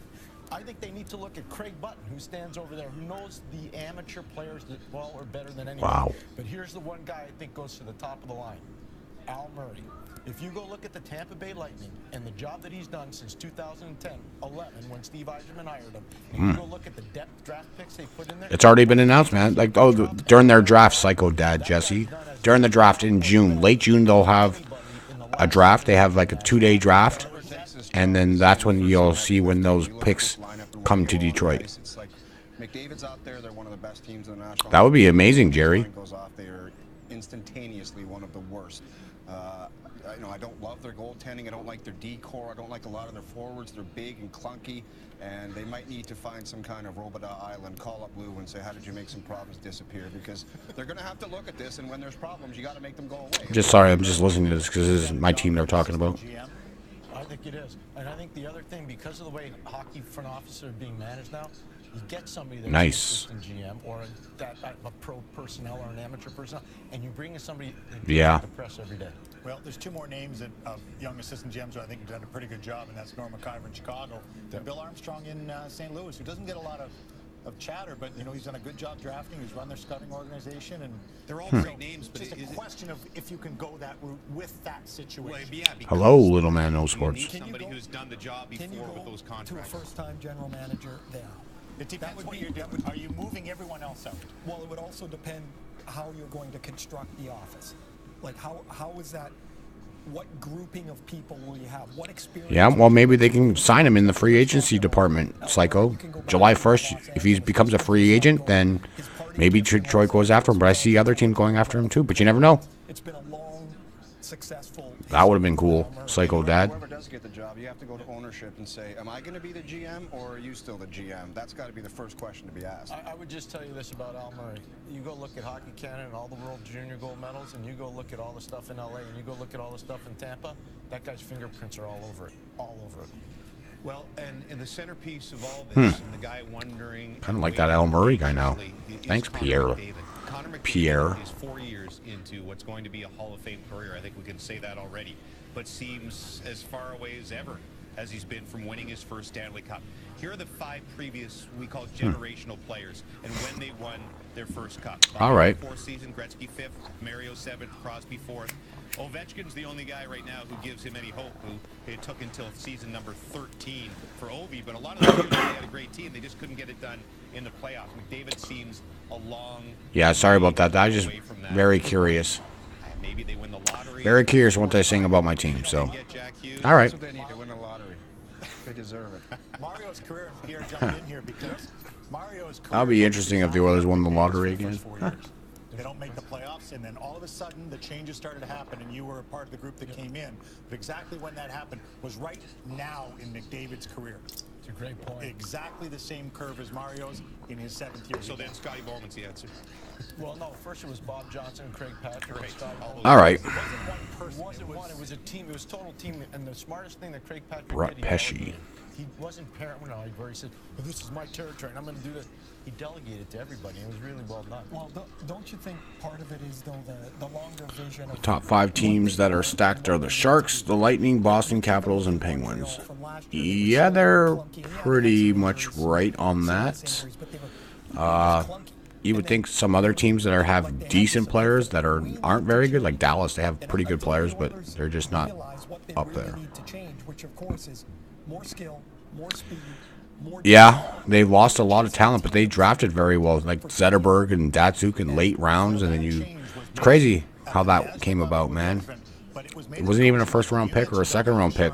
7th-round picks, man. Your GM is a mastermind when it comes to the draft. Hello, Raphael. No, but they changed their way. They changed their thought. Maybe this... Detroit used to dominate the NHL like 12 playoffs. 25 or something like that, man. And their drafting was phenomenal. All these Europeans. Their fan base, Bob Nicholson's there. And the one thing Bob does as well or better than anybody in hockey that I know, he's the king of the debrief. He's not afraid to solicit information from outside sources, and he debriefs it as well or better than anybody I've seen in hockey. Well, he better be debriefing like crazy. No, but he is. I believe he is. I really believe he is. We're going to take a break. Are we ever going to get Trady? Is he ever going to come into the studio? We put him on waivers. He's on a break. He's apparently on a break. We can't get Trady. I've been told he's on a break. Wasn't the last time they were in the finals in 2006? Yes, Criminals against Carolina. That was Edmonton's last appearance in the Stanley Cup Finals. They made the Stanley Cup playoffs 2 years ago, and they're on their way of not making it again. So they got to go on a huge run here. That's why I was hoping they would do something to try to give them a chance. Leafs are stacked as well. Just got to get cooking. Yeah, got to be more consistent. I agree. I agree with that 100%. The Leafs are a fun team to watch. They just come playoff team. I just don't want them to get pushed around because of all their skilled players. They don't have very big muckers on the third and fourth liners, but that doesn't win you games anymore. It's more speed and finesse, and the Leafs have a ton of it. But I just think they need that one guy that's a big body that can contribute. Like Wayne Simmons would be a great fit for the Leafs. And they need defense. They need a right-handed defenseman. They might get that done today. Who knows? Yeah, they're definitely like the Capitals. The Leafs have so much offensive threat. It's not even funny. And it's been fun watching them this year. It's been fun. But we'll see how they do in the playoffs. I predicted them this year before the season started. I predicted them to be in the Eastern Conference Final this year. I was talking about the Oilers. Well, they do, but same with the Leafs. Same thing, but those two teams are kind of similar. But yeah, no, the Oilers need I don't know what they can do. I really don't know what they can do. Like Puljujärvi's struggling, 4th overall draft pick, and it makes sense. Like I was like when he came to the Oilers, I was so happy. I was like, "Oh, this is a steal. Why would Columbus pass him up? Why would he pass him up?" But look what Dubois is doing in Columbus. All right, Asia. But yeah, because I was kind of hoping for Dubois in that draft. But once we got Puljujärvi, I was like, oh, man, all right. Because I was expecting Dubois. I was like, all right, Oilers are going to take Dubois with the 4th overall pick. Puljujärvi's going first. And I was like, or Puljujärvi's going 3rd. And then once they announced Mark Dubois, or Pierre Marc Dubois, I was like, whoa, what the hell? Because I was expecting him to be on the Oilers. Yeah, but Leafs have a few people they could build around, and it makes it harder for that. But be McDavid. Yeah, they got Draisaitl as well. You know, those two guys have been dynamite. But you can't have them on the same line because teams are just going to shut that line down, and then what? Even though it's very hard to just shut them down, they will get their points. But then the rest of the team do nothing, and you got to have good people around. Like Nugent Hopkins has had a good year. Chason's had a good year. And I just wish Lucic, I don't know what the heck happened. Like his first year as an Oiler, he did great. He had 50 points, and then he just dipped. And this year he's got, 4 goals this year? Like he didn't even get his first goal until the new year or late 2018. Just you can't do that. Like I don't know. That contract was really bad. At first I was excited because we traded Taylor Hall a week before, and I was like, okay, we're definitely getting Lucic. That's not a bad replacement for Hall, but nope, not at all. Yeah, it's just like, whoa, what the heck happened? I'm like, what the heck happened? Losing Hall, I was like, okay, I can deal with that. Like, it sucks. We got the right-handed defenseman. Larson was great that year for the Oilers when they made the playoffs that year. And Lucic was great that first year. And then just after that, he just went downhill since. And I'm like, whoa, what the hell happened to you? He's just too slow. He doesn't have the speed anymore. And it's just not working out. It's just not working out with the Oilers. It's unfortunate. Involve the man you see right now in FaceTime, Keith Kincaid, who's dealt to the Columbus Blue Jackets. Keith Kincaid. We hadn't heard your name much out there. Did this catch you off guard as much as it caught us off guard a little bit? A little bit, yeah. You know, I always knew there was something could go on. Yeah. That is what I meant. Built team. Shut those. You know, Blackwood's coming up. Yeah, they just. Strong for us, I don't know what they got to do, man. And their farm team is killing it right now. They've won 16 straight games, so you can't break that team up right now. They're doing so well. How disappointing has this season been? Not necessarily for you personally, but last year you were such a big part of the team that surprised and makes it to the playoffs, and it just hasn't been the same this year for the New Jersey Devils. What's gone wrong? Oh, Keith Kincaid gone. Oh, we lost him. We lost him. Such is the magic of. That's what TSN's downfall is. Oh, Phil, Keith Kincaid. No, such is the magic of modern technology. We appreciate Keith standing by. I talked to him 3 minutes during the commercial break. No problem whatsoever. And the Sharks are pretty decent. Yes, they are. All right, don't forget, we have a trophy to award at the end of the day. We're trying to encourage general managers to make deals, so we came up with a new General Manager of the Day trophy.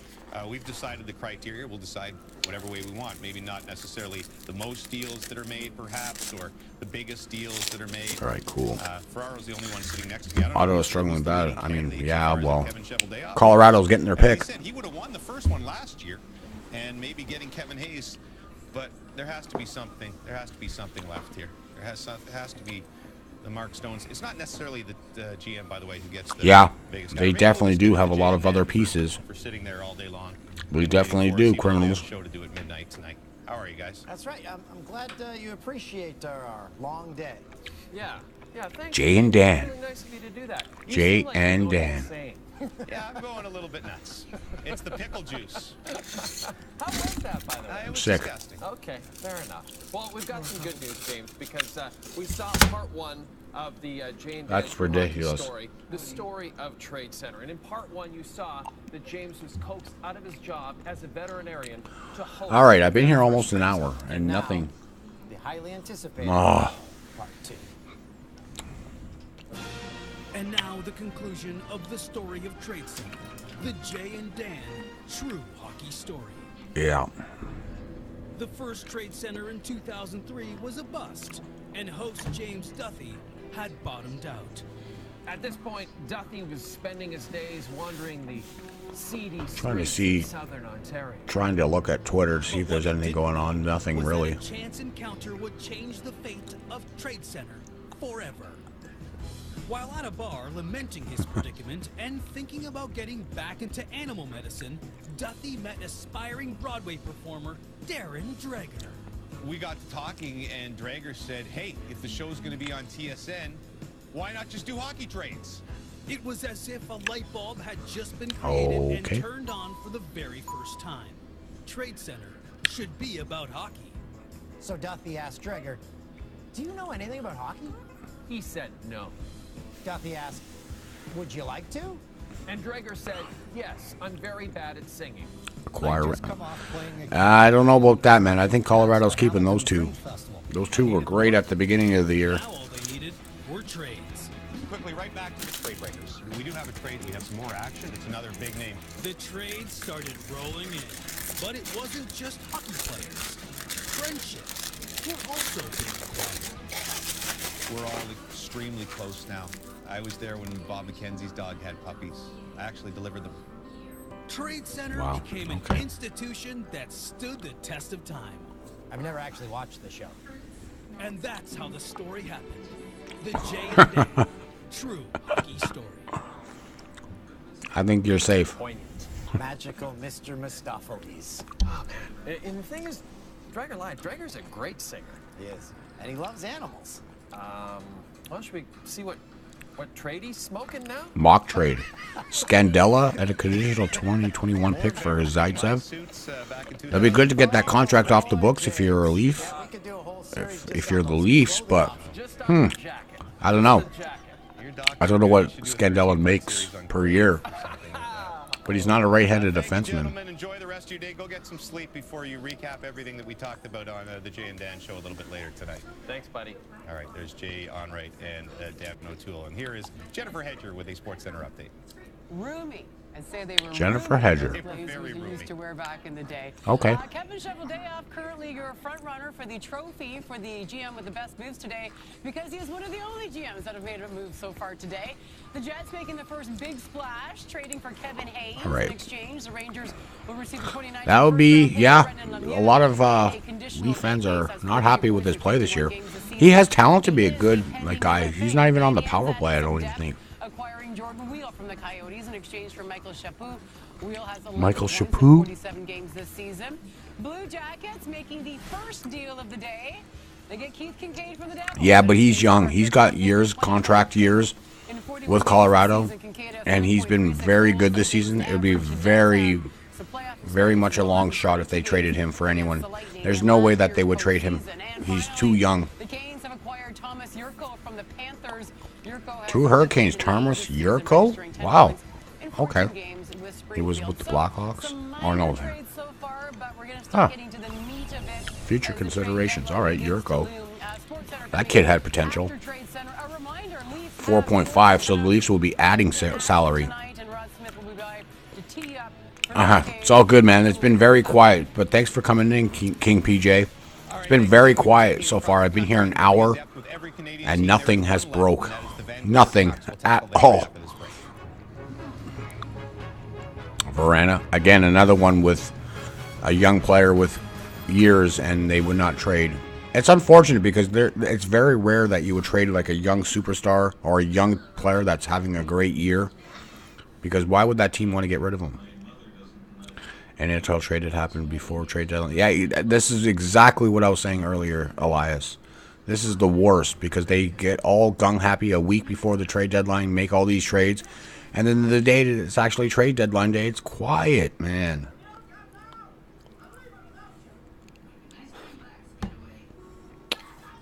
So, yeah. It's just ridiculous. And I've been, sitting here for an hour and I just bored out of my mind. But, hey, I'm here for another 2 hours. Great. But it's all good. It's all good. Not much I can do about it.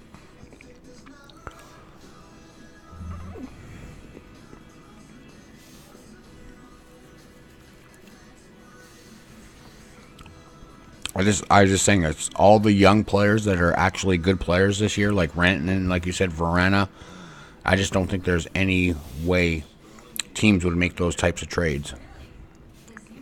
It's very rare that they would trade young guys for young guys, unless they just need to change the scenery. Then maybe, but it's very rare. Like he's suggesting that Rantanen get traded from Colorado. He's getting a contract next year, and he's going to get a big long-term contract by Colorado. There's no need to move them. It's kind of hard to move those types of players anyway. This deadline day is usually built around for the unrestricted free agents. Get rid of them and hopefully they re-sign. Sometimes they do. That's why they add conditional picks.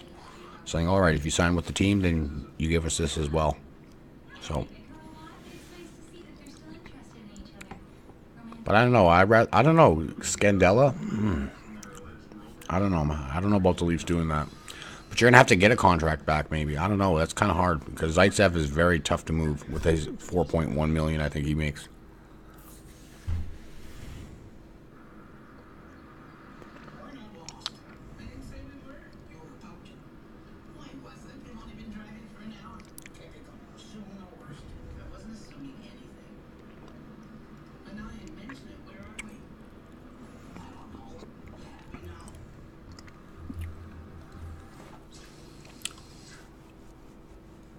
Oh, man. All right. I'm going to shave this beard, I think.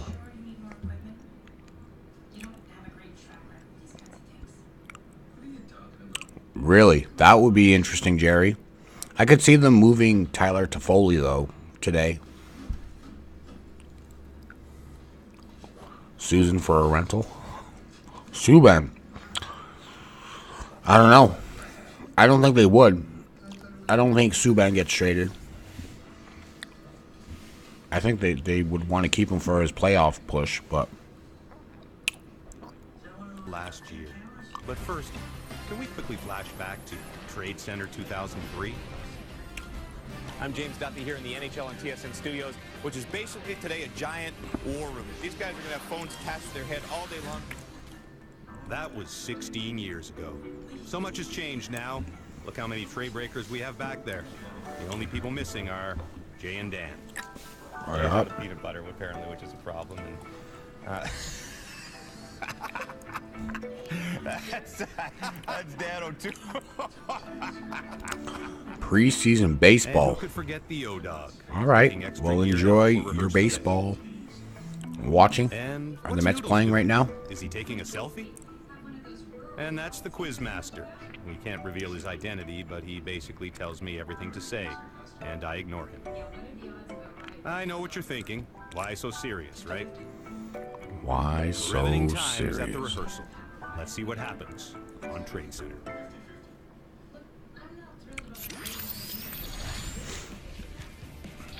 It's getting a little reflective there.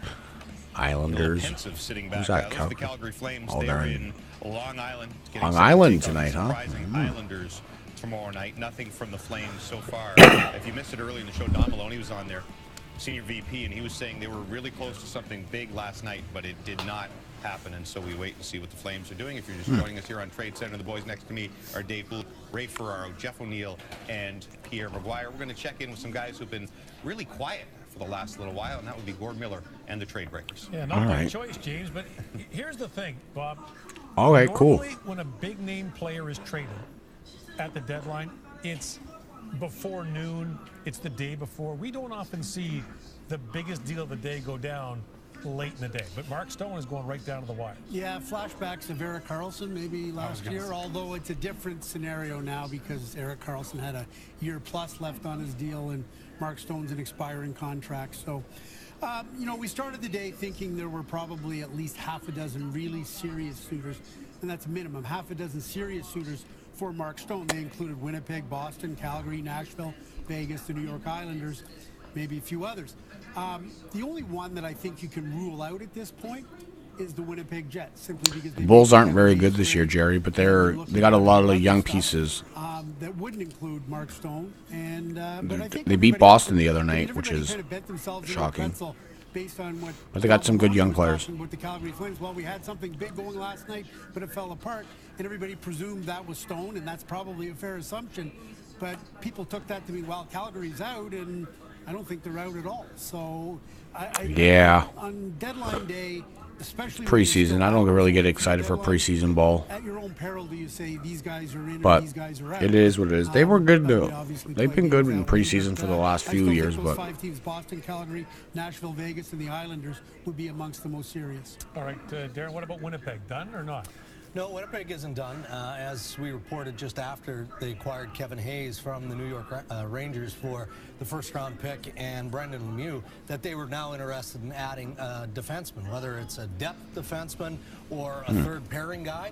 That's the type of defenseman that Cheveldayoff is in the market for, and if or when he lands that defenseman, then I think that he's most definitely going to consider what his other options might be. And when I talk about other options specific to the Winnipeg Jets, again, I look at the pool of young talent that they have assembled, that playing with the Manitoba Moose. I don't think that Cheveldayoff wants to attack his NHL roster at this stage with the addition of Kevin Hayes.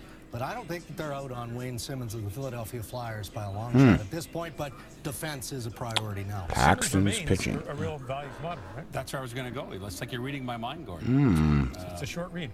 He no-hit the Blue Jays last year. I can see light on the other side.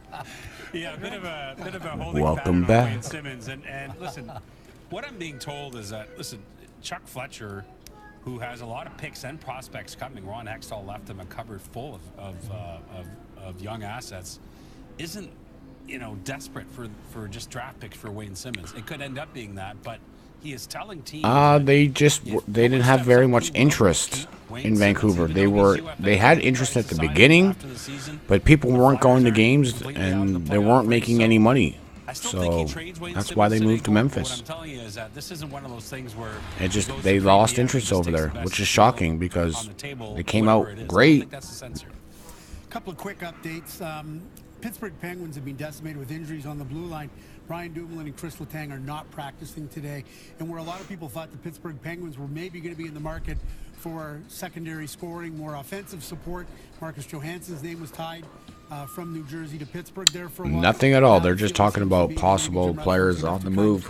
Kind of patch and fill some emergencies on the blue line. Evgeny Malkin was initially listed as not practicing today, but breathlessly is reported he's now on the ice. Good to know. Meanwhile, the Toronto Maple Leafs have called up Trevor Moore from the American Hockey League. It's nothing to get too excited about. I mean, obviously, it's basically 10 blocks away for them to call a player up, but they don't have anyone we presume who was out for the Montreal game on Saturday, so the Leafs do have an extra body up should that be required. Yeah, you know what? I mean, you can read a lot into the Trevor Moore call-up, but I think he was getting called up no matter what anyway. That's not to say that the Leafs might not have something going here, and they're certainly trying to get something done. We just said that Trevor Moore is coming up. Trevor Moore's appearance Got called up from the Marlies to the Leafs tonight, just in case something happens if they trade someone. Necessarily related. All right, so it's been quiet so far, James, but we do expect some noise. There's going to have to be some trades here. We know Stone's going somewhere, just a matter of when. Yeah, there's a lot of guys on this list, and this happens to us a lot. Most of you who watch Trade Center, But nothing really major on the Maple Leafs yet. They go through each of the Canadian teams here, so extra this year that we thought there might they haven't be said more anything that are really. done by now, but there's probably 15 guys on this trade bait list that are expected. Their teams expect to trade them today, so we'll see what happens between now and 3 o'clock Eastern. Now, if you're a Vancouver Canucks fan and you're saying, "Hey, all this talk, what about us?" We're about to talk about you. All right, so now they're going to talk about the Canucks. All right, don't really care about them. So, but yeah, oh, man, this is just super tiring. Super tiring.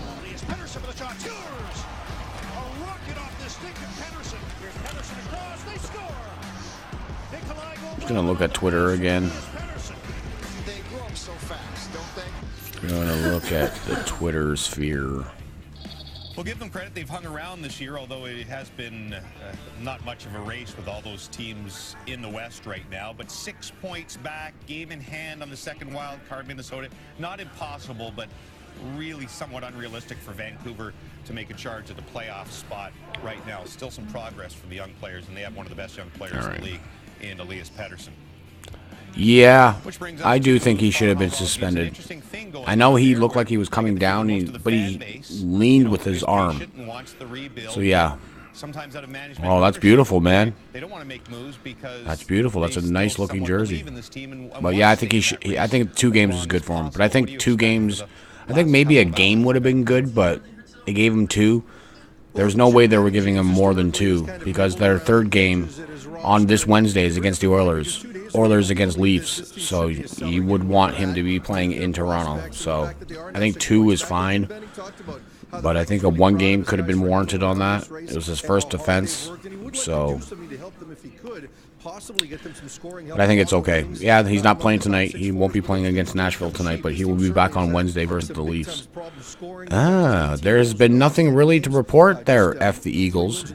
There really hasn't been a lot to report. Kevin Hayes from the Rangers went to the Jets. Keith Kincaid went to Columbus from the Devils.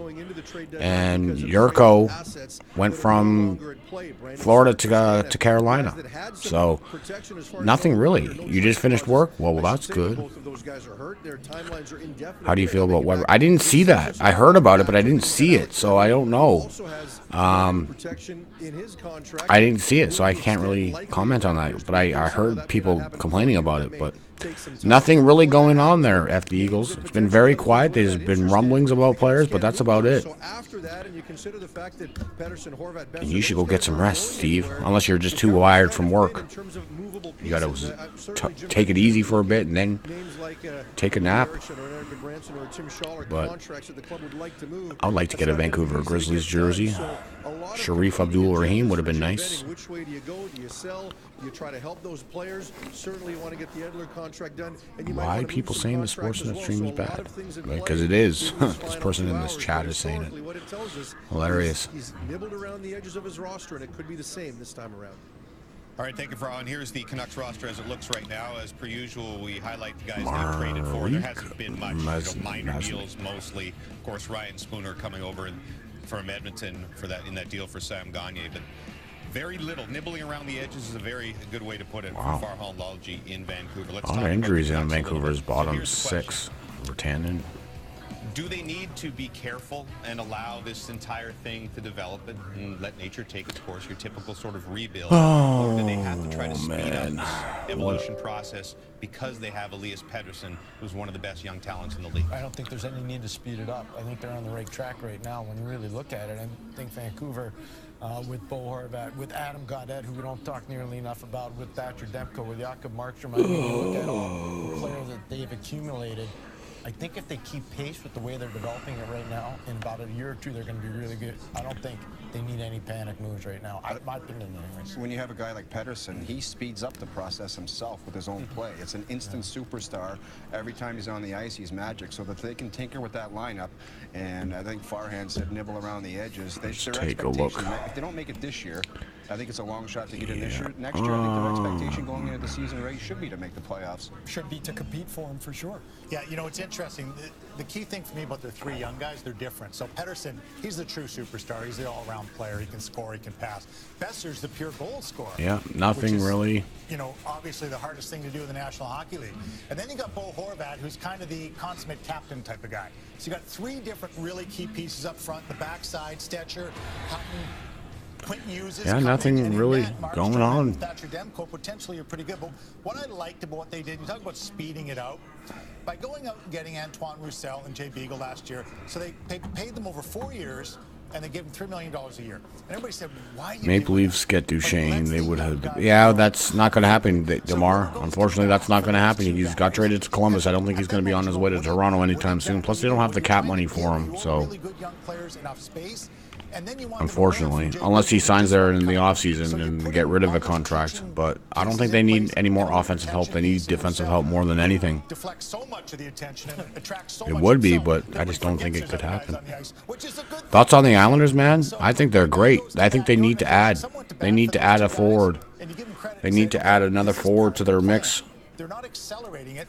I like what they're doing. So spend it. You're not spending it on Wayne Simmons would be ideally the perfect fit for me functional pieces who are helping your team grow. to go to the Islanders. 8 out of 10. Where do they need to get? Should Preds react to Hayes trade? Yeah, I think they will. There's been a lot of talk about Eric Granlund from the Wild going to Nashville. So we'll see. Sabres, oh man, they have loaded up. I can't believe they got Montour yesterday from Anaheim. I never thought Anaheim would get rid of him, but they got another good defenseman. They have a lot of defensive depth now. Does that mean that they're going to trade somebody else like Aristolainen? Who knows? But they have a great defense. Their forwards are starting to come into their own. I love, and then there's rumors, Kyle, that I've been hearing Getzlaf might be going to Buffalo for Nylander. Really good communicative nature to him, and so I think the players really know what they like. They want. So who knows if that's going to happen? To you guys' point earlier. Yeah, they still got to sign Marner. Exactly, Jerry Parsons. Exactly. Mitch Marner needs to get re-signed. So we'll see, Kyle. If Buffalo adds, they've been a pleasant surprise all year. I don't think they're in a playoff spot right now. I could be wrong though, but they have made strides this year. I didn't think they would with trading Ryan O'Reilly, but I guess it's been a good fit, man. Been a good trade. You got a decent goaltender. You got great defensemen depth. You got Dahlin still. It's great, man. It's great. I like what Buffalo's doing. And if they can add Getzlaf, if you can add Getzlaf to the Buffalo Sabres for the playoffs, if they're close, not bad, man. They need some more offensive depth. Getzlaf and Eichel would be a pretty nice little duo. Kevin Cheveldayoff said, no, this is the way we're going to do it. But it was those 2 years that they stepped back. They made the playoffs. Biggest surprise team this year? Fans were getting really restless, and they stuck with I think Buffalo, you can be right up there. Buffalo has had a really good year. They've been at the bottom of the standings for years, and they're not there no more. But Colorado has surprised me a little bit this year. They had a good start, but they're cooling off a little bit now. But St. Louis, they were surprised me at the start when they were right at the bottom of the league, and then they went on that 13-game winning streak, and now they're right in the playoff picture again. And unreal what St. Louis has done. But that's about it, really. This season. Oh, you did have Thrash. He was actually the best thing. Trady was the GM. That's just not. We still await. We're now well within 2 hours of the deadline. 1 hour and 40 minutes away. Hour and a half left to go here, guys. This is crash last night was Cody Ceci of the Ottawa Senators, but Brent Wallace telling us earlier today, not much action on Ceci. He expects Ceci to stay until the deadline, but Pierre Dorian, you have an hour and 40 minutes. Biggest surprise team is definitely Montreal. Well, yeah, that's a good one too, Pat. I agree with that. Montreal has they were projected to be towards the bottom of the standings, and myself included. I predicted them to be a terrible team, and I thought they were going to blow that team up. I thought Price could have been moved, Weber could have been moved, but I'm wrong. I can admit I was wrong. Yeah, you guys were supposed to suck. I thought Ottawa and Montreal would have been the worst two teams in the league this year. But Montreal has Surprised us all. That's a good one, too. Definitely a good one.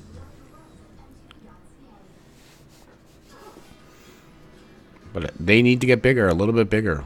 I know speed and skill are today's game, but it's going to have some big guys that are skilled.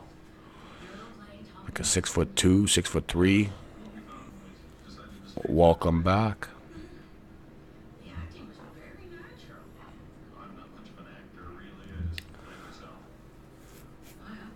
Since we got the kid drafted third, he helped us with a lot. Yeah, he's been good. He's been good, man. A lot of people said he was too small for the NHL, but there's no such thing as small anymore. With all the penalties that are being called now on the ice, little guys can thrive and flourish in the NHL. It's not like it was back in the 90s where if you were small, you were never getting called up. Tulowitzki just hit a home run off the Blue Jays. Cool. He's showing them up. He's showing them up. I don't blame him.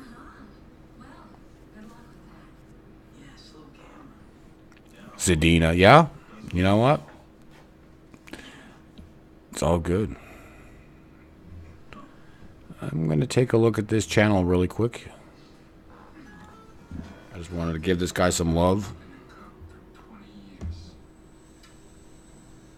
Don't mind me.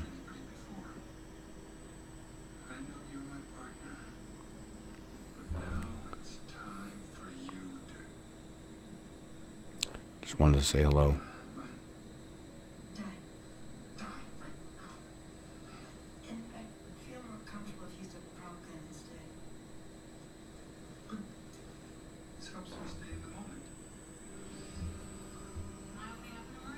Doesn't have audio though.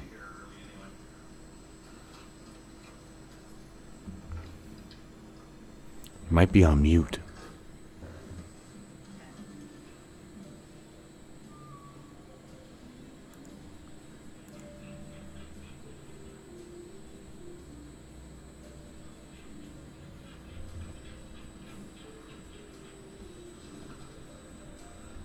Can't hear a word he's saying.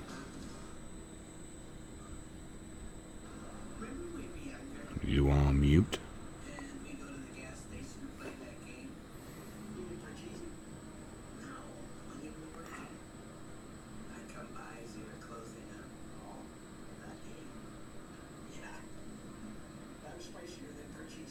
Nothing with this. Nothing with you, man. I can't hear a word you're saying.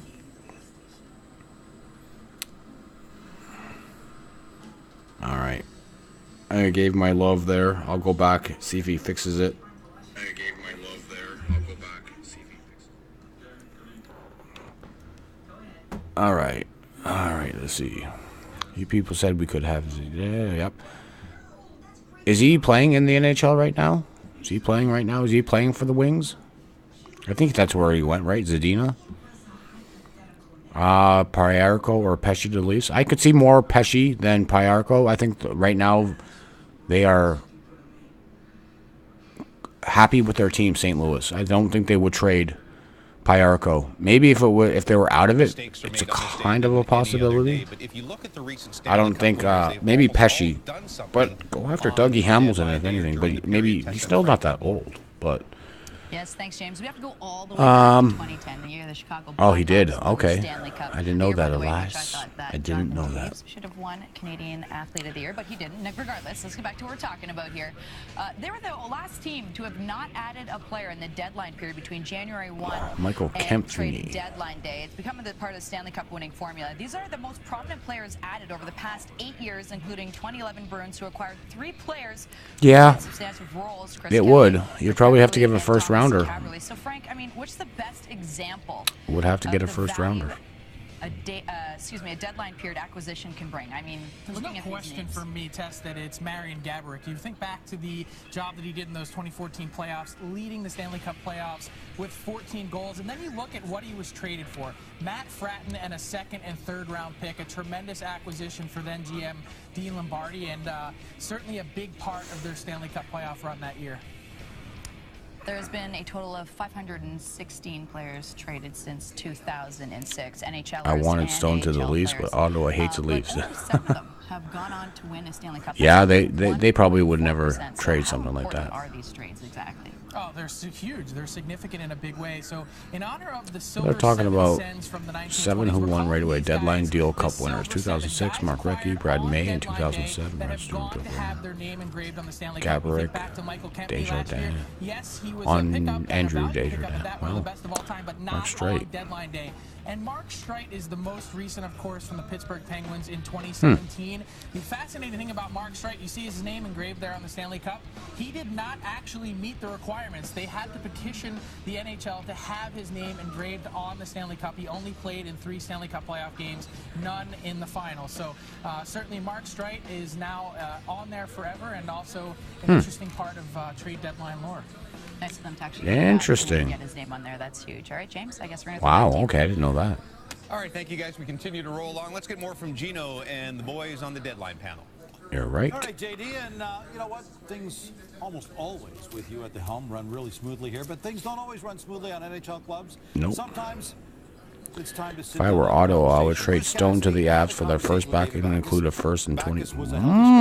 Interesting, Sean Brown. He pulled him aside and said, "Let's get away from the rink." Interesting. Yeah, definitely get that first pick back, right? Scores the overtime winner, actually the shootout winner for them. So There you go. That's a smart idea. Wow, that is actually really smart. Let's reminisce. Wow, I never even thought about getting their potential first-round pick back. And I want to speak with my coaches. But I wasn't happy with my ice time, but I decided to go and talk wow. to the GM first, Doug Armstrong.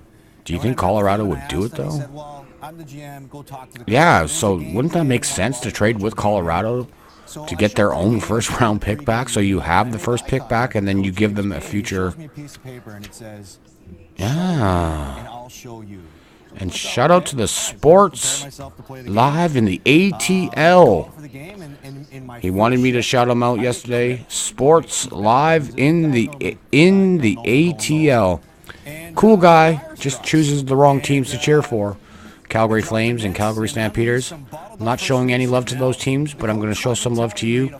So, Sports Live in the ATL, people, if you guys want to go subscribe to a channel, just put that in search, and he's a pretty cool guy. He's showing me the love. He's been mentioning my channel quite a bit lately. He's a very nice guy. So, Sports Live in the ATL, there is your personal shout out.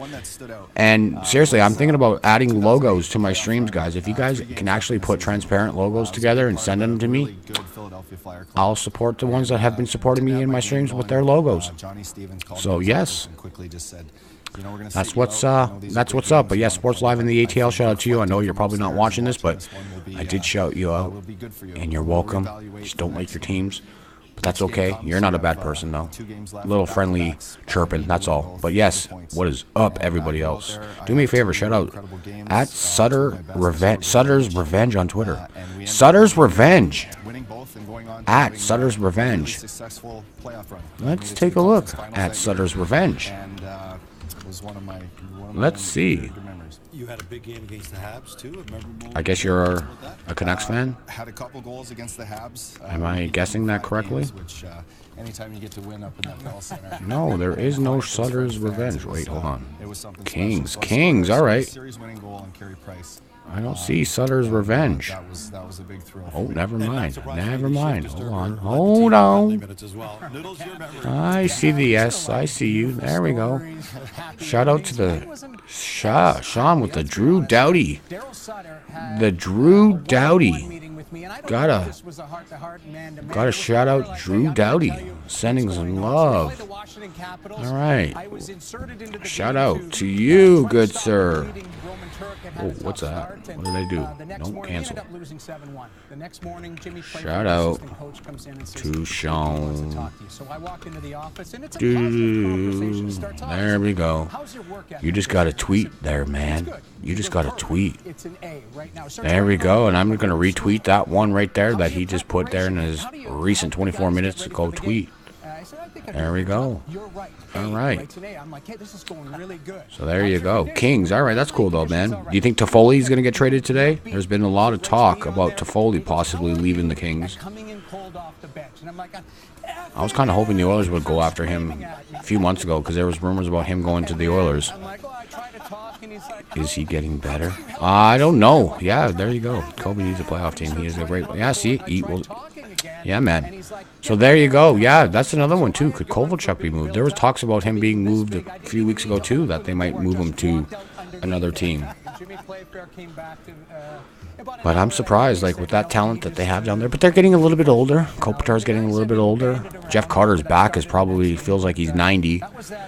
But he did pick LA, but it's weird. But yeah, because they are a good. They were on paper considered a good team to go to. Nice, lovely weather, and but the team hasn't really done anything this year. Nothing yet, there, Wade. Nothing yet, my man. I think Covey, Carter, yeah, it's possible. I don't know about Carter though. I could see Kovalchuk possibly. I could see Toffoli possibly. Yeah, nothing with Detroit yet, man. There's been no trade since I've been on this thing. I've been on here for almost 2 hours, and there's been nothing. Like, they were just breaking down the Kevin Hayes trade to Winnipeg and the Keith Kincaid, and that's about it. There's been nothing. Honestly, there's been absolutely nothing since I've been live. And this is why I hate the trade deadline days, because they go crazy right off the hop. They go crazy a day or a week before, and there's nothing on trade deadline day. Yeah, there's going to be something that's going to happen for sure. There always is. But just the big name trades, like the Duchesne one, that would have been cool to have on Trade Center Day. But hey, LA's definitely in rebuild mode. I like it though. I like it. And there's rumors about Jonathan Quick possibly, but I don't think they would. You have Jack Campbell there, so.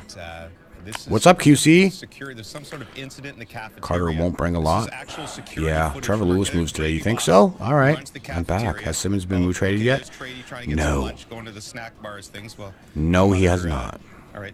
Oh, come on! All right, he's going to the snack bar, Mr. This guy's awesome. There's security running down. That's awesome. All right, this is why I love TSN, man. I wish they had the rights to hockey all the time. These guys are the better trade breakers than TSN or Sportsnet here in Canada. And Sportsnet's got all the hockey coverage, though. I wish they could all collab together, though. That would be awesome if they all came together on trade deadline day. Then that would be a super packed show. That would be fun, just with all the on-air personalities working together. That would be awesome. You move at the draft? Okay. I think it's time for Jack Campbell to be an everyday goalie. It's unfortunate. Quick is still not that old, though. He can provide somewhere. He's just not the same player this year. A couple of injuries to start the year. So that sounds like a safe bet. You never know. I can't get TSN. Oh, well, that sucks. Well, I'm Canadian, so I got the TSNs. But yeah, these guys are way better than Sportsnet. Like, I love Nick Kyprios. Don't get me wrong. He is great. And I liked it when they did the 2010 Olympics, where it was on TSN and Sportsnet. And they actually were on the same panel, like Bob McKenzie, Nick Kyprios, Darren Drager, and there was somebody else. But it was weird seeing all of them on the same broadcast together. It was pretty cool. You won't get flagged for that TV audio. I have basketball audio on QC. Cal Peterson is the real deal. Oh, is that the other goalie? You don't like Jack Campbell? I've always had the TV audio, my man. Even on my broadcast when I do basketball games, QC. You should know this. Unless you don't hear it because I talk too much over it. Brassard to Colorado for a third sounds like. Okay, look at this TSN breaking news. Breaking news here by Elias. Derek Brassard to Colorado for a third sounds like, huh? Well, there was big talk about him leaving today, so.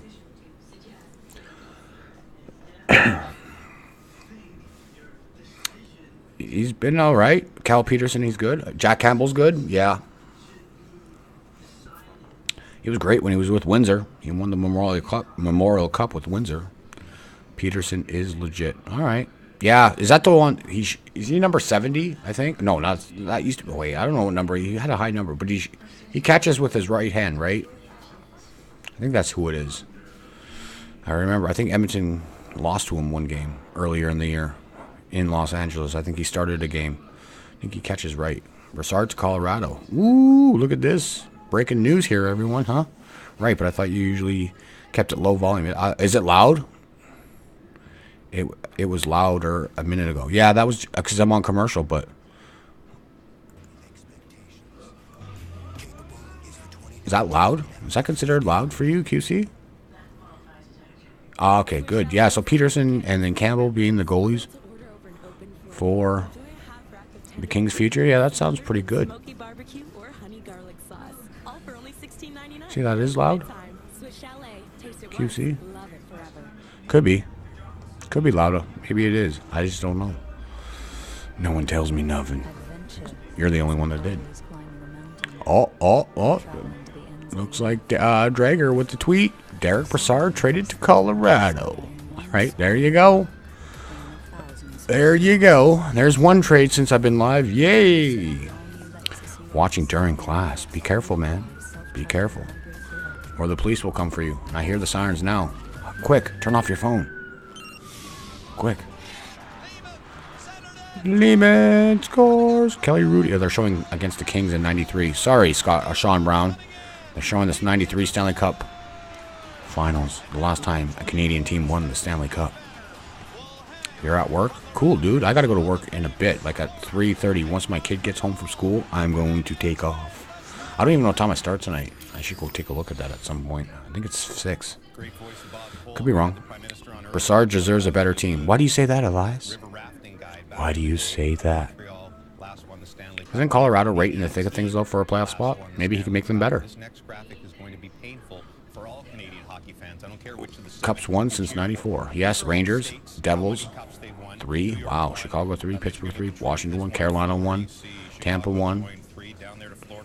Wow, Dallas won 1, 2 in Colorado, 2 in LA, 1 in Anaheim. Wow, none for Canada.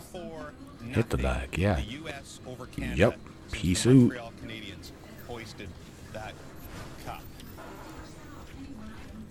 Oh, yours. Before that, 80 to 83, nothing. 4 years. Wow. 36 to 41, way back when, 6 years. Of course, a little different story when it was the original 6, but suddenly 24 years without a cup in Canada. Okay. So, all right. All right. Thank you. Sorry, I'm trying to do graphics and also get information. Dregs is that's your account, right? Okay. Let's go. I always have to double check the spelling of accounts. Darren Drager, I think we have a trade to report from Gord Miller. Guys, go ahead. There we go. Here we go. No, we definitely have I mean, Derek Brassard has been traded to the Colorado Avalanche. We believe it's for a conditional draft pick. So believed to be a third-round pick in 2020. Although we'll try and nail that down. And of course, Brassard traded earlier from Pittsburgh to Florida, and Florida is in Colorado tonight. Is it tonight? Yeah. Yeah, tonight. Hmm. Another shopping cart deal. We had one last week with. Wow, so Florida, and yeah, no problem, Sean. So Florida trades Derek Brassard to the Avalanche, and they play tonight. Florida Panthers and the Colorado Avalanche play tonight. So Derek Brassard will probably make his debut for the Avalanche this evening. So that's another trade that just happened the same day, with the same teams playing the same day. Last week we had Ottawa and Columbus with the deal, and Duchesne played for the Blue Jackets in his first game right off the hop, and then he went to Columbus, played the one game there, and then he came right back to Ottawa to go pick up his most important things, his dog and his newborn son, and his wife. So yeah, I saw the video for that. That was pretty hilarious. But yes, Derek Brassard traded to the Colorado Avalanche for a conditional third-round pick in 2020.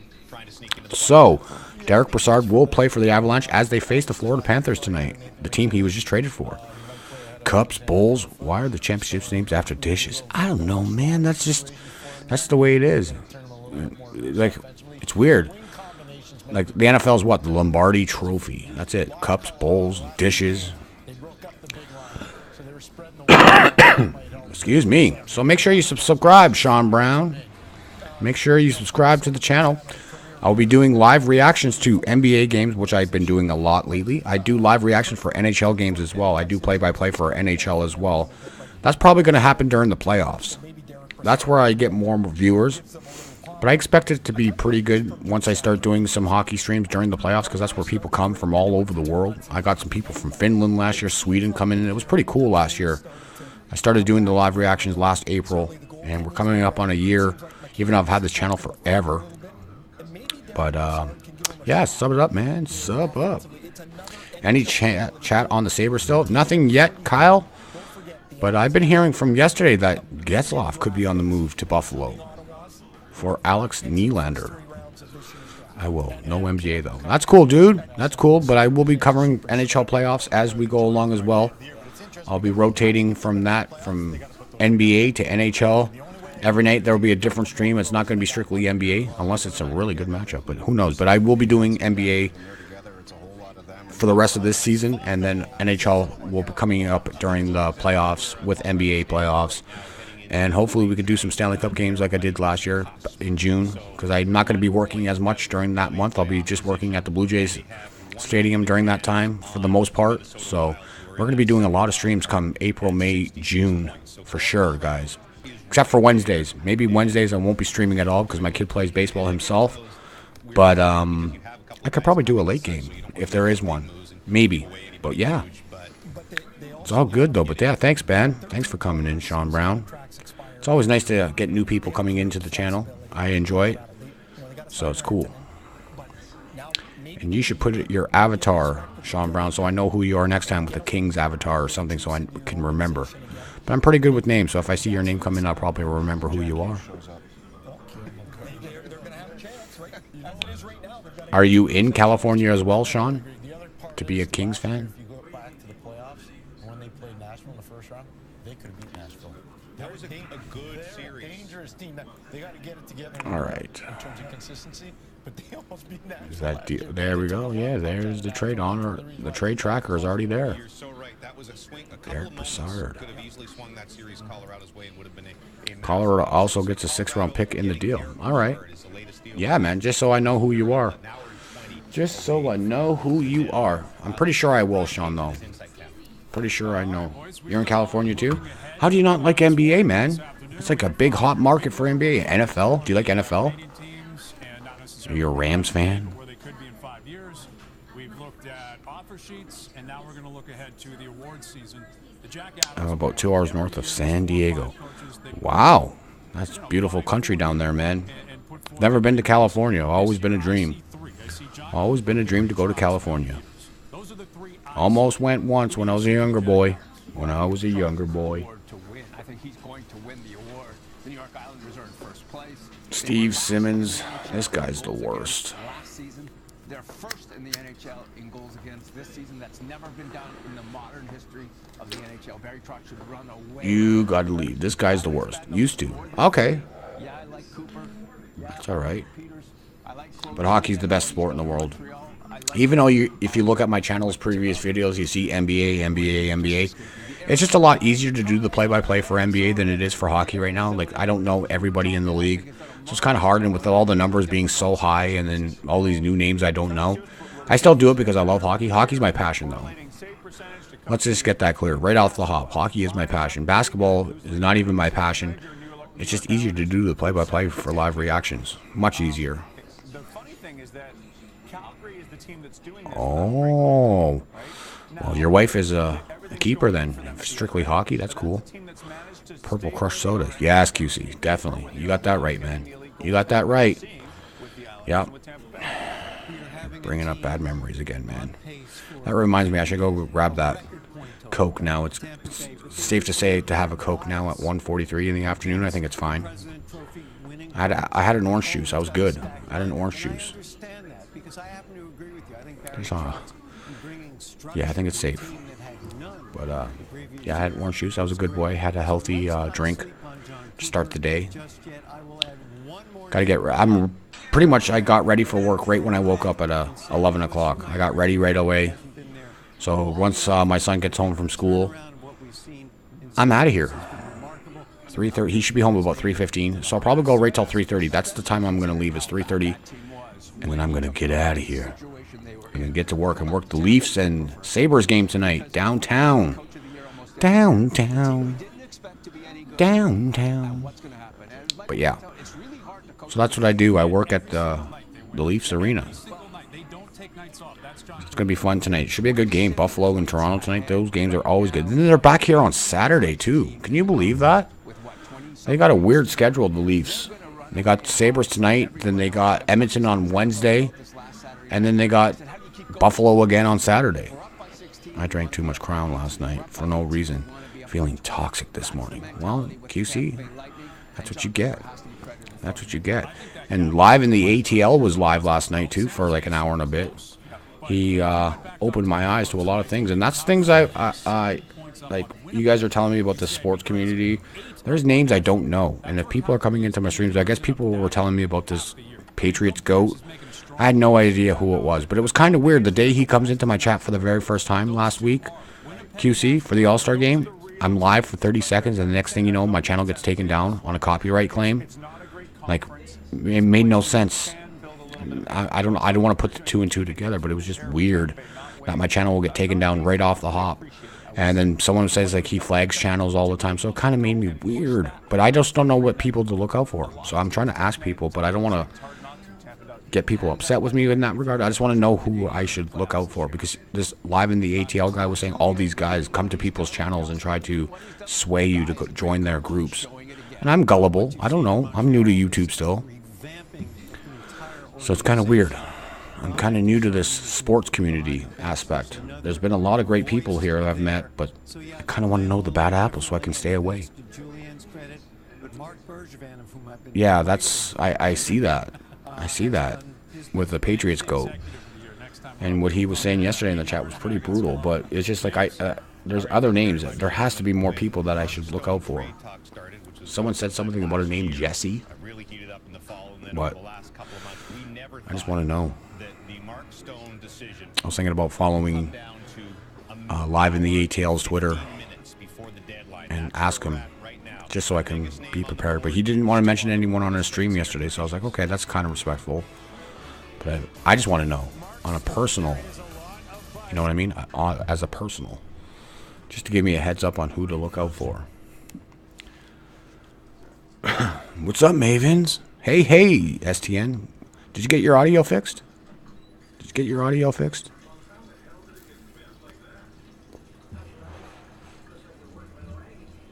I've seen the rain again.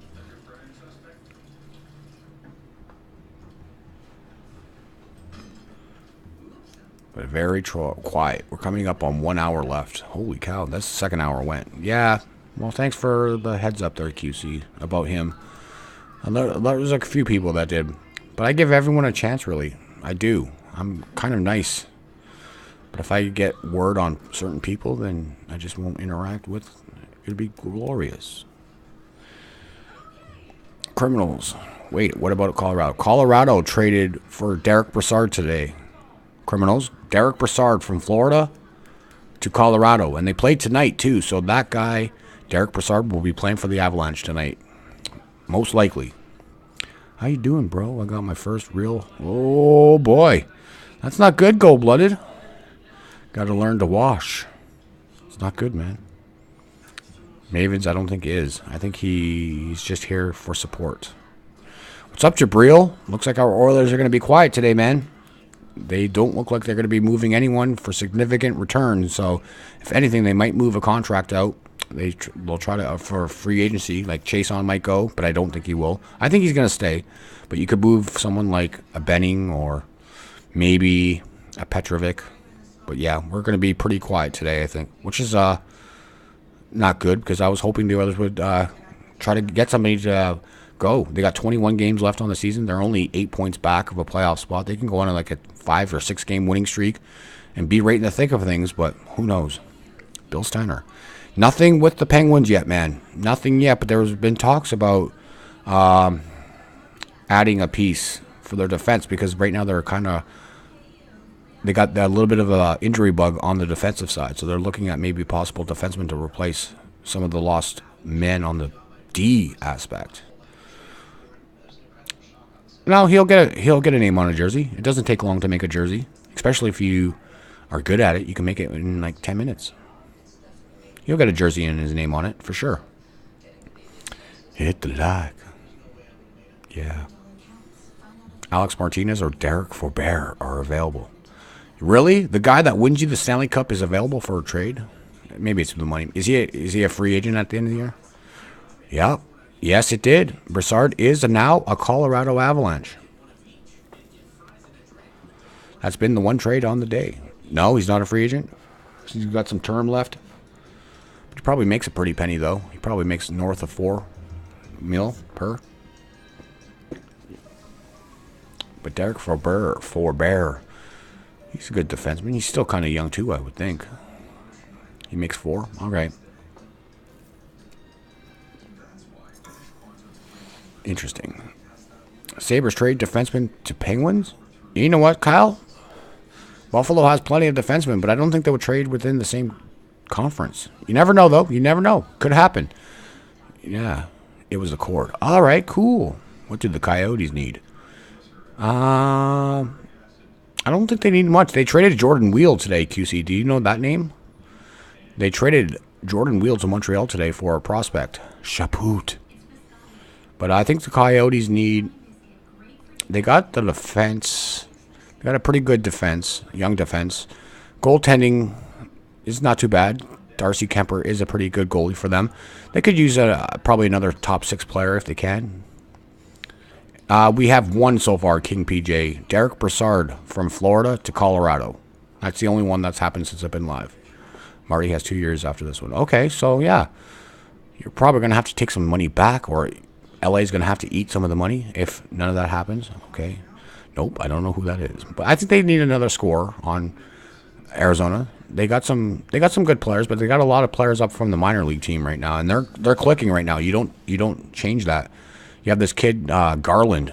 He had more points than Connor McDavid in the 2 OHL seasons. Like the last 2 years of junior, this kid Garland had more points than McDavid in his last 2 years in junior, and he's a really good player, really good player. But they have a lot of minor league guys called up right now on Arizona. So, but they do have a good defense core. They just need probably another top 6 player, but they don't like to spend the money. But they do need, I think, another scorer to complement what they have. They have some good pieces there, though. Adam McQuaid traded to Columbus. Oh, look at this. Look at this. Columbus is making moves here. Is this right? Is this right? Breaking news here.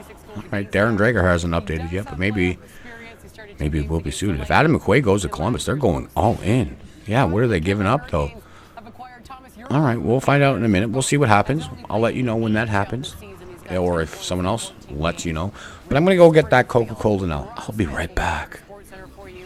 After Trade Center is over, he will go through all of the trades, reaction from the Canadian teams, and a preview of tonight's NHL action. There are 4 Canadian teams in action tonight. The boys are up. They have their putters. Back to you, Jay.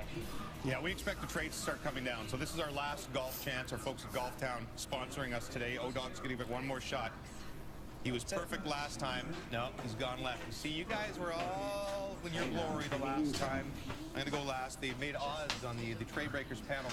Ford had the favorite at McGuire, who's rarely missed, but he's going to come up a little light on this They're one. playing golf. Why are they playing golf? They have a little mini golf town set up here. Remember, all 4 of these gentlemen made. I was the only one who missed last time. I practiced during the break. I missed 5.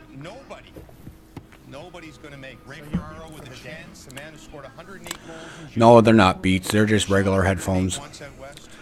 They're regular headphones from my son, actually, but I use them constantly. I did have Beats, but they broke right here.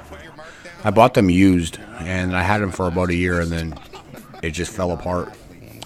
I do want Beat headphones. I probably will get those again. These are good. Yeah, it hears really well. They're really good. I don't mind them. They're better than when I first started with. I used my Apple Buds before. But since I got the Blue Yeti, I just plug it into the microphone. And these are just here for audio. And like my speakers, I don't use my speakers anymore because I can actually hear everything from my headphones because it's connected to my headphones. So when I play stuff on, like when I listen to YouTube or anything like that, I just have to listen to through my headphones. I don't. If I unplug my headphones, I have no audio. I don't hear anything. I don't hear anything from my speakers. So my headphones have to be connected. I set it up that way so I can hear everything through the microphone, which is really cool. And then I can talk to you guys while I listen. So it's really cool. So no more speakers. I don't have to unplug anything. Because I used to do my live reactions with the speakers before, and it'd be really loud with the game in the background. Because my microphone used to be my webcam. So it would pick up all the audio from the speakers. But then I changed it. So now it's all coming through my Blue Yeti. I love it. Much better. Much better. For my home studio, I needed headphones. My girlfriend wanted to help me out, but the ones I was after were $500. She bought them. I couldn't believe that. Well, you got yourself a lovely girlfriend then, man. That's really good, man. Really, really good. The biggest thing that needs to happen in LA is the head coach position. I hope Q comes to LA. Well, our coaching has been bad for 3 to 5 years. Yeah, since Sutter left, nothing really has worked. Yeah, but you know what? A lot of people are going to probably be on Coach Q. I'm kind of hoping the Oilers go after him too, to be honest. Like, I love Hitchcock, but I just think his age, but also Quenneville's age is also up there. Plus, he's been having health issues too, which is kind of scary. But if he's healthy, I would love to have him on the Oilers. That would be huge. McQuaid to Columbus for a 4th and 7th. Oh, look at this. Do you trade insiders? Look at that. Confirmed. Look at you, trade deadline guys. Here we go. And there's Drager's tweet saying McQuaid to Columbus for a 4th and 7th. Look at you, trade trackers. You guys are beasts. You're doing my job. But you guys should start your own channels and start doing this stuff. I'm a little bit behind here. But good stuff. Good stuff. You guys are the best. And we're coming up on 1 hour left. Can't believe it. It's almost 2 o'clock. My kid's going to be home very soon from school already. This is why we love having them come home for lunch, because get to spend that little time with him during lunch. Today, he was here. And then he gets to come back. Hitch is legitimate. Yeah, I know he is. I wouldn't mind. If he stayed, I would be happy if he stayed. But I just got that feeling with Ken Hitchcock. Can you get Mike Kitchen with him? Oh, they won cups, man. You get him. The New York Rangers. Yeah, all right. New York Rangers sending Adam McQuaid to the Columbus Blue Jackets for a 4th and 7th round draft. There it is. And, it may actually start something. Wow, McDavid 15 points back of Kucherov. 8 points behind Kane for second. Rantanen has fell down, though. All right, so 32-year-old. He's 2.75 cap hit. He's a free agent after this year, so interesting. Around Adam McQuaid, and when we okay, Elias. You know, we acknowledged that the Columbus Blue Jackets were going to add at least another piece, and who's to say that Jarmo Kekalainen can't get more done in the next hour and change? Yeah, an hour and change. We've not heard yet on a Mark Stone deal. We've not heard yet on what national. Last hour coming up. Yep. There's a lot of unanswered questions. Well, for me, it's gonna be like 3 minutes because my clock and YouTube and being behind is a little off. So it's like an hour and 3 minutes left. Over the last hour, Columbus is interesting. They went into the season and you knew Bobrovsky and Panarin were hanging over them, and it looked like from the beginning they weren't going to be back, and yet they end up being so far the most significant buyer at the deadline. Nah, it's not gonna happen, dude. You got another hour and a half here. So why you text me that? Do you think it's the right move? You guys hurry up with this shit. Good luck. Going Lombardi style. You know you don't need the computer. What do you need the computer for? Huh? What? I'm going to say yes because stuff that's on there. Hopefully it gets crazy, man. Hopefully it gets crazy. Oh, man, but this trade deadline has been very blah. Columbus is looking to, yeah, so what do you do now? What do you do now? Do you try to trade Bobrovsky or Panarin? You got a pretty good team going here. Do you go all in and just wait for season then to let these guys walk for nothing? They haven't traded any of their grade A prospects yet. So I don't know. They still have these goalies we talked about earlier. I think it's the right move. It's just so rare to see everybody go all in. Like, I give Kekalainen Give him credit some for someone credit. else. I love it. I just don't think they're good enough. I don't think Pierre-Luc Dubois and Matthew Shane up the middle of the Pierre-Marc Dubois. Tell your son to get on and like the stream like I said. I don't want him to get in trouble at school. Knowing him, he's probably lurking. I wouldn't be surprised if he's lurking. Because he wanted me to text him if anything happened with the Oilers. He's like, text me at school, Dad. I'm like, no. So knowing him, if he has free time, he'll probably hop on. But I don't think he will. Huh? Yeah. If you're out there, son, hello. No Oiler news. Get back to school. Get back to class. Yeah, I don't think they're going to win the cup, though. I don't think they have enough, though. I don't think, like they were saying it, like, what's his name? Jeff O'Neill said, I don't think they have enough. I really don't. It's nice to see that they're trying, but unfortunately, Bobrovsky's been a little bit off this year, too, so I don't know. Can he regain it here after today and get hot at the right time? Well, hopefully they can, man. A lot of people don't like to stay in Columbus, which is the thing. Very risky, but I don't see him staying as well. Exactly. I don't see Panarin staying. I don't think there's much to do in Columbus. Panarin's a young guy. He might want... I could see the Rangers trying to go for him in the offseason. Sad but true, but I think the Rangers might be a big suitor for him come July 1st. They're getting rid of contracts as well, the Rangers, so I can see them loading up and trying to sign Panarin to a big, huge multi-year deal. They do have great fans. Don't get me wrong, they definitely do have great fans there. But just to play in that city and living and not much to do in Columbus. But I do have to agree, their fan base is one of the best. Rumor was that Bob was going to Florida, quick to Columbus. Wow. Wow. That's interesting. Columbus seems to be a safe place where they usually don't win the cup, but at the same time, they're usually not at the bottom. Yeah, that is true. You are correct about that. It's just, I don't know, man. I don't know. Friends in the U.S. joining us on ESPN2. They're smart. They didn't go through the first 6 hours. ESPN2 now is covering what? You haven't missed a ton. We have 9 trades so far, a total of 12 players involved, all sorts of draft picks. The most significant trade that has happened so far on the day. That'd be tragic. To the Winnipeg Jets, who get stronger up the middle. In return, Brendan Lemieux, a 2019 first-round pick, a 2022 conditional fourth-round pick. A few other minor moves around that, but that's been the most significant one so far. Of more importance, the biggest name on the board, Mark Stone, is still out. I wonder if Mark Stone will get moved today. Fairly common because it always heats up in the final hour here on Trade Center. Let's just look at the last 6 years. San Jose, yeah, that's a huge move. That's good depth on the offense, man, especially with that team that they have. I think that's a nice fit for Nyquist.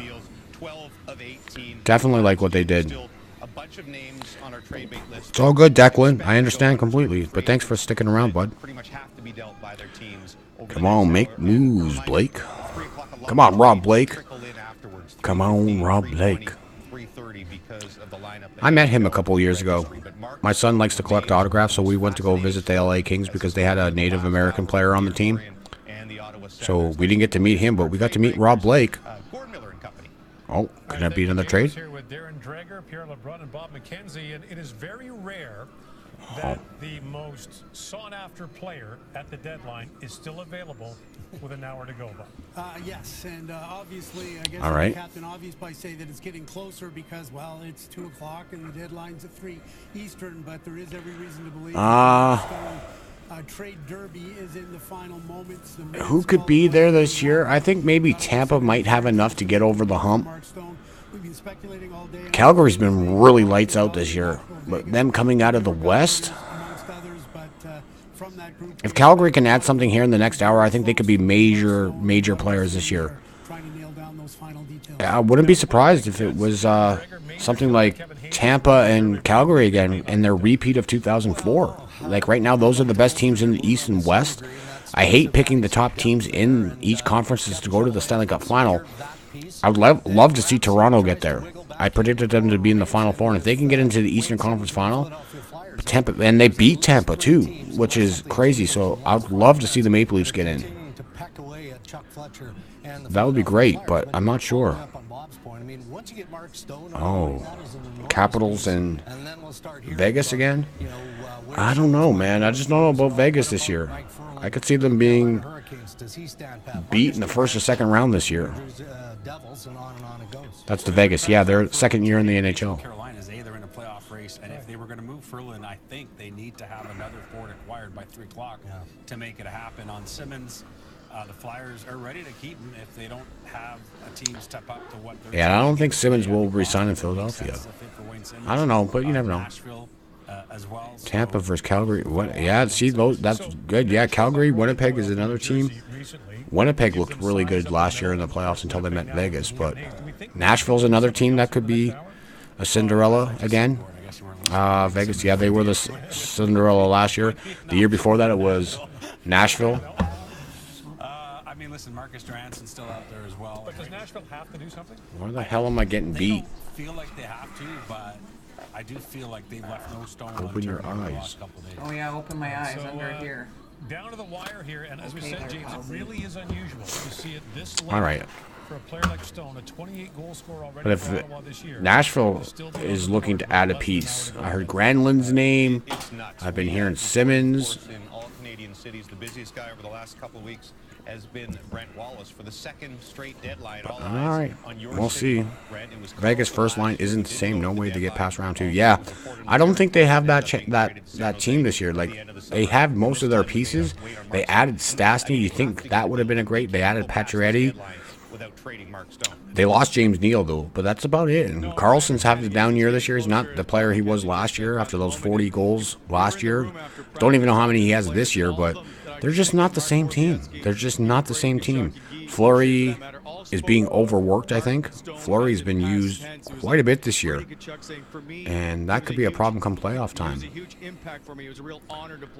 But we'll see. I think Vegas will do well, but I just don't think they can get to the final this year. But we'll see. And Boddicker could be moved today. I've been hearing Boddicker's name for Ottawa. But he's not the same player as he was back as a Coyote. It's almost like all the opening acts have been on display right now, and now we're waiting for the main one to take to the stage. All right, that's Brent Wallace in Ottawa. We'll get back to him as soon as we get any developments on. All right, we're coming up on 54 minutes left to go in this trade deadline. I figured we're used to GMs making deals early in the trade period. There's always a day, a week before, 2 weeks before, where there's a flurry of trades. I didn't think Stone would come down to the last weekend. Didn't think he would come down to the last day. Did not think he would come down to the last hour. Well, I thought when Matt Duchene got traded on, I guess that was Friday, I thought that was the cork. It was coming out of the bottle, and everything was gonna happen on the back of that rather significant deal. Mark Stone is such an intriguing player because he can play so many different. Stars have not made any moves, Crazy Blade. Stars have made nothing. Almost to have a player of Stone's ilk in their lineup. He's got a career-high 28 goals. He's a fantastic penalty killer. He's smart. He plays with your best players. Yeah, that's a player I would love to have on the Oilers, man, for sure. In a top 6 forward is sitting in That's the type of player they need. Somebody's going to have to decide whether But the price becomes I am jacked right now. Excited to see the end of this one. Yeah, it should be pretty good, but you never know. It might not. It might not be good at all. Which is unfortunate because the last couple of years during this deadline, I fell asleep both times. I'm not gonna lie, and I started watching it the last couple of years. I kind of smartened up a little bit because the last 2 years I started watching this from 8 in the morning all the way up until 3, and I fell asleep twice in both years, and I was very disappointed in the last 2 years during the deadline. This year I was like, you know what? I'm not waking up at 8. I'll wake up at 11, and then we'll see if there's any trades. I woke up once at 9 o'clock this morning. There was no trade. There was just grumblings, and then I woke up at 11, got ready, and I saw the one trade for Kevin Hayes, and that was it. So kind of smart, if you know what I mean. D-backs won 3 years in a row, so I don't want Vegas to win any quicker. That's just record. That's some record, maybe. Yeah, that's crazy. Oh, I see what you're saying. You don't want them because the D-backs were an expansion team, and then they won 3 years later. Okay, gotcha. Sorry, QC. I just saw that message now. But yeah, I don't think it's. I think it's gonna be a safe record. Don't worry. Wow. Wow. What? Started at 6 a.m. Yeah. See, like I was asleep at that time. No way I'm waking up at 8 o'clock anymore on this deadline. It's just the last couple of years told me no. If you look at that depth down the middle for the Winnipeg Jets, the Nashville Predators do not measure up right now. They need to do something. See, and I was just saying that, Pierre. Nashville definitely needs to do something because Winnipeg is gonna beat them again. But they, yeah. I really believe that if those two teams play again in the second round, I don't believe in that Central. You better be worried about St. Louis right now. They're really good, but again. No, they're not really good, St. Louis. They just got lucky. Got a nice little hot streak there and got back in the race. I don't think they can do any damage in the playoffs, St. Louis. I want Buffalo to get traded from Winnipeg just because I don't like him. Oh, you want Buff? Oh, Dustin Byfuglien. He's been injured a lot this year. Not the same player. When it happens and what they got back, and then there's the fan base and the marketplace who are in shell shock for what's happened the last 2 years. Carlson, and now they're about to lose their 3 top scorers, which we've never seen. Are you sure about that there, James Duthie? I'm thinking that they're not going to trade Stone and they're going to re-sign him. I think that's what they're doing. Still a fan of the Ottawa Senators looking at that lineup going, I don't know. It's been weird for Buffalo this year. You are selling the future so hard. You are just, everything is about the future now. And quite frankly, the new building has to tie into it. I mean, that has to be a part of this sales situation is the new building, LeBreton Flats. That's got to get cleaned up in a hurry to distract from the team. He's right. David's right. But here are the optics that are going to be really bad. Vancouver, if Colorado ever wins the lottery and Gary Bettman goes up there, Colorado, you're on the clock with the first overall pick, it gets nasty in a hurry. Because you're 100% fans are saying, that should have been us. And you know what? That's not last year when they had to make the decision. I think it wasn't a bad decision to go with Brady Tkachuk. That was awesome. Yeah, he might. He might. Questioning that decision. But just the I got to sing to him yesterday with Asia. that it looms over them for the entire You missed it. Were you there yesterday, QC, when I sang? Yeah, I think you did. I think you were. I sang to him. Still want to know if Drew's Copley thing is true or is just rumor. It's probably just a rumor. But why would you trade one of your future goalies away? Silky smooth. Yeah. As a rookie player. But I thought you draw the line, say that trade is finished. Now we move this video is probably not going to be anywhere near my NBA live trade deadline. I'm going to take a look. It's probably at like a couple hundred. It's been very small viewership today for this. 285 views. They need to be. Yeah, expected it to be. They need to somehow be fourth. Just at least that's a. Because that's the same pick they had last year. Yeah, it's the same pick last year. So. All right, that's cool. But there are just so many issues. Not a big deal. Fan base now, and the just wanted to go live and hang out today before work, and then I'll probably be live again later. Right things about trying to rebuild and spend the money. But I don't think anybody believes. What do you think about the Lucic rumors? I don't think there is anything coming today for that, but it could happen during the draft. We'll see. Depends on what they get. If they could get a pick that has a potential for a lotto, then I would. Because Hopi still has a few years left in him. They can get someone else. That's true.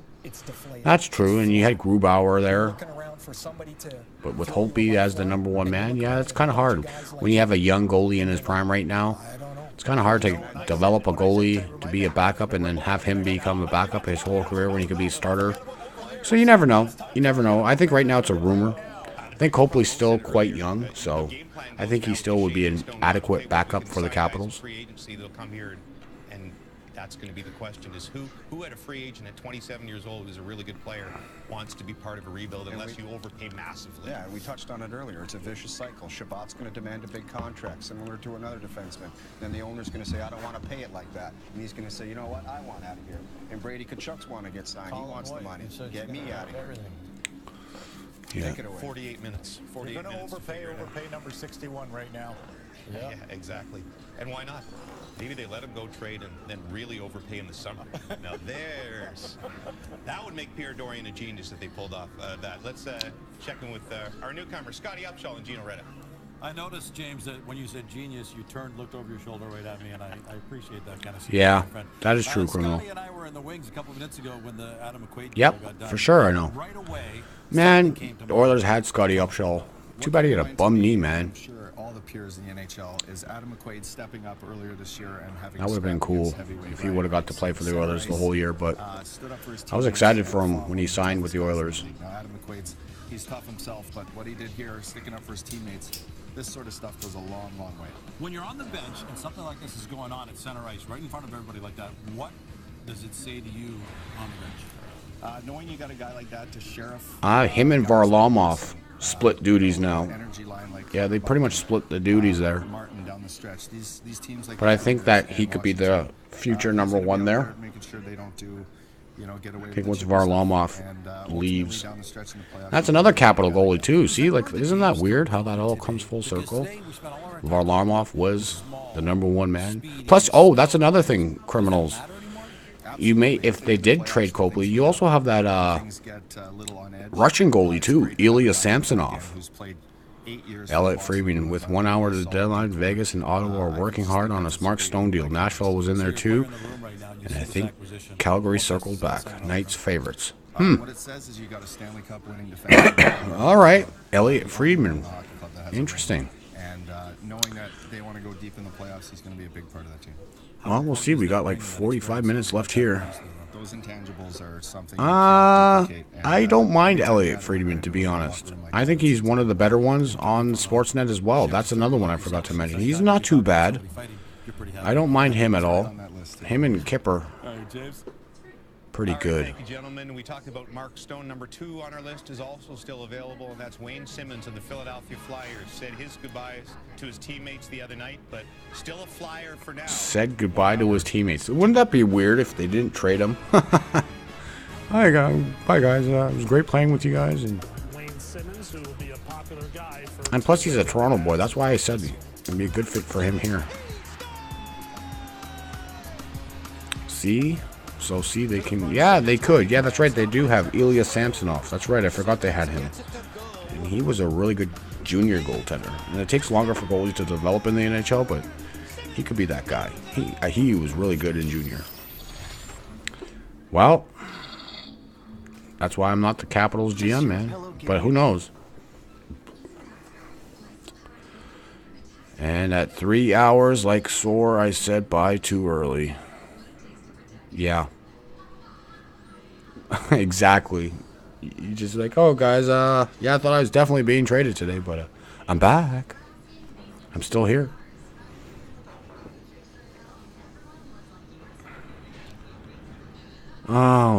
Alrighty. Alrighty.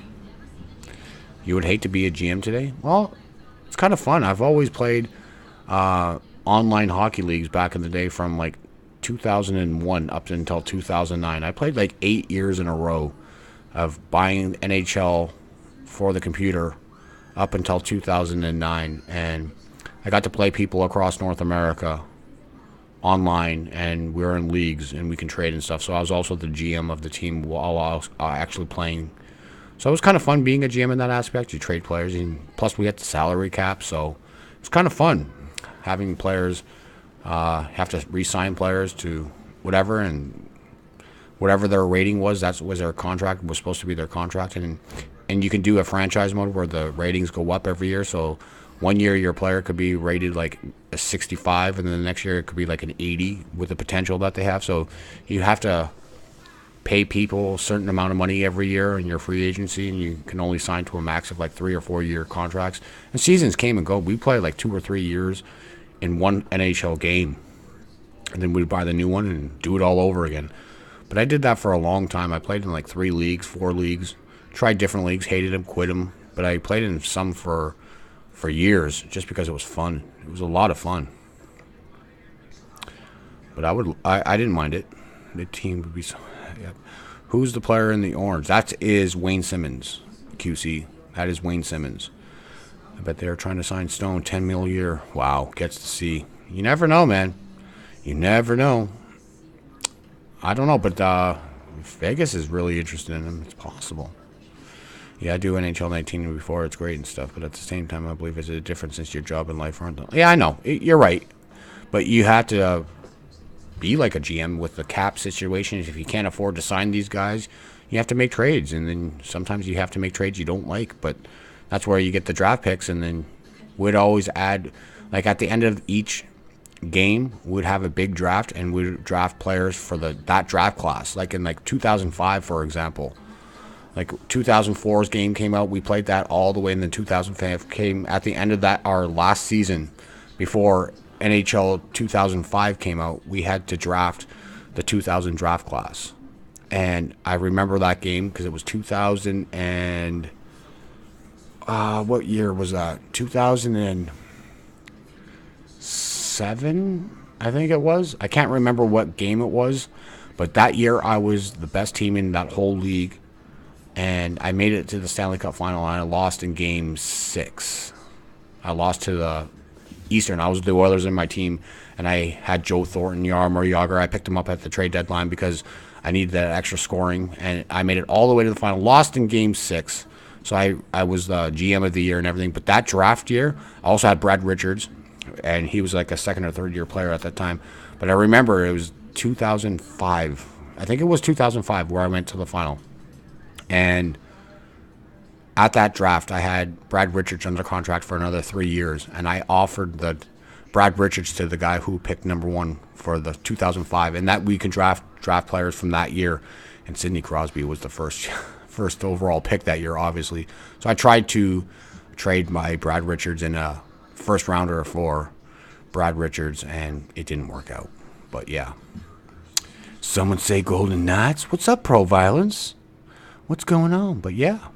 I don't watch NHL, but stop in for a minute. Not in the chat, but I still listening. All right. All right, cool, man. Well, thanks for coming in. Yeah, we're talking about the Golden Knights because there's rumors about them picking up probably the number 1 trade bait player today, Mark Stone from the Ottawa Senators. And someone reported that Ottawa and Vegas is the favorites to land this lovely Canadian lad. Leave a like. Criminals. What 2 guys? Yeah, so Holtby and Verana. Yeah, I don't know. Back in Madden, when the Vikings never had a quarterback, I always traded Breeze to them every year. Yeah, that's funny. I used to do that too, but just when we're in the league, it was kind of cool. But yeah, I tried to trade for the 2005 first pick and didn't get it done. But it was cool. The one other league I was in, I had 3 picks in the top 6. It was crazy. Drafted Ovechkin, Fleury, and I forget who the third one was. But that was a really fun league. Your thoughts on the Blackhawks? They haven't done nothing. Blackhawks are... Patrick Kane just got his 20-game point streak snapped yesterday against Dallas.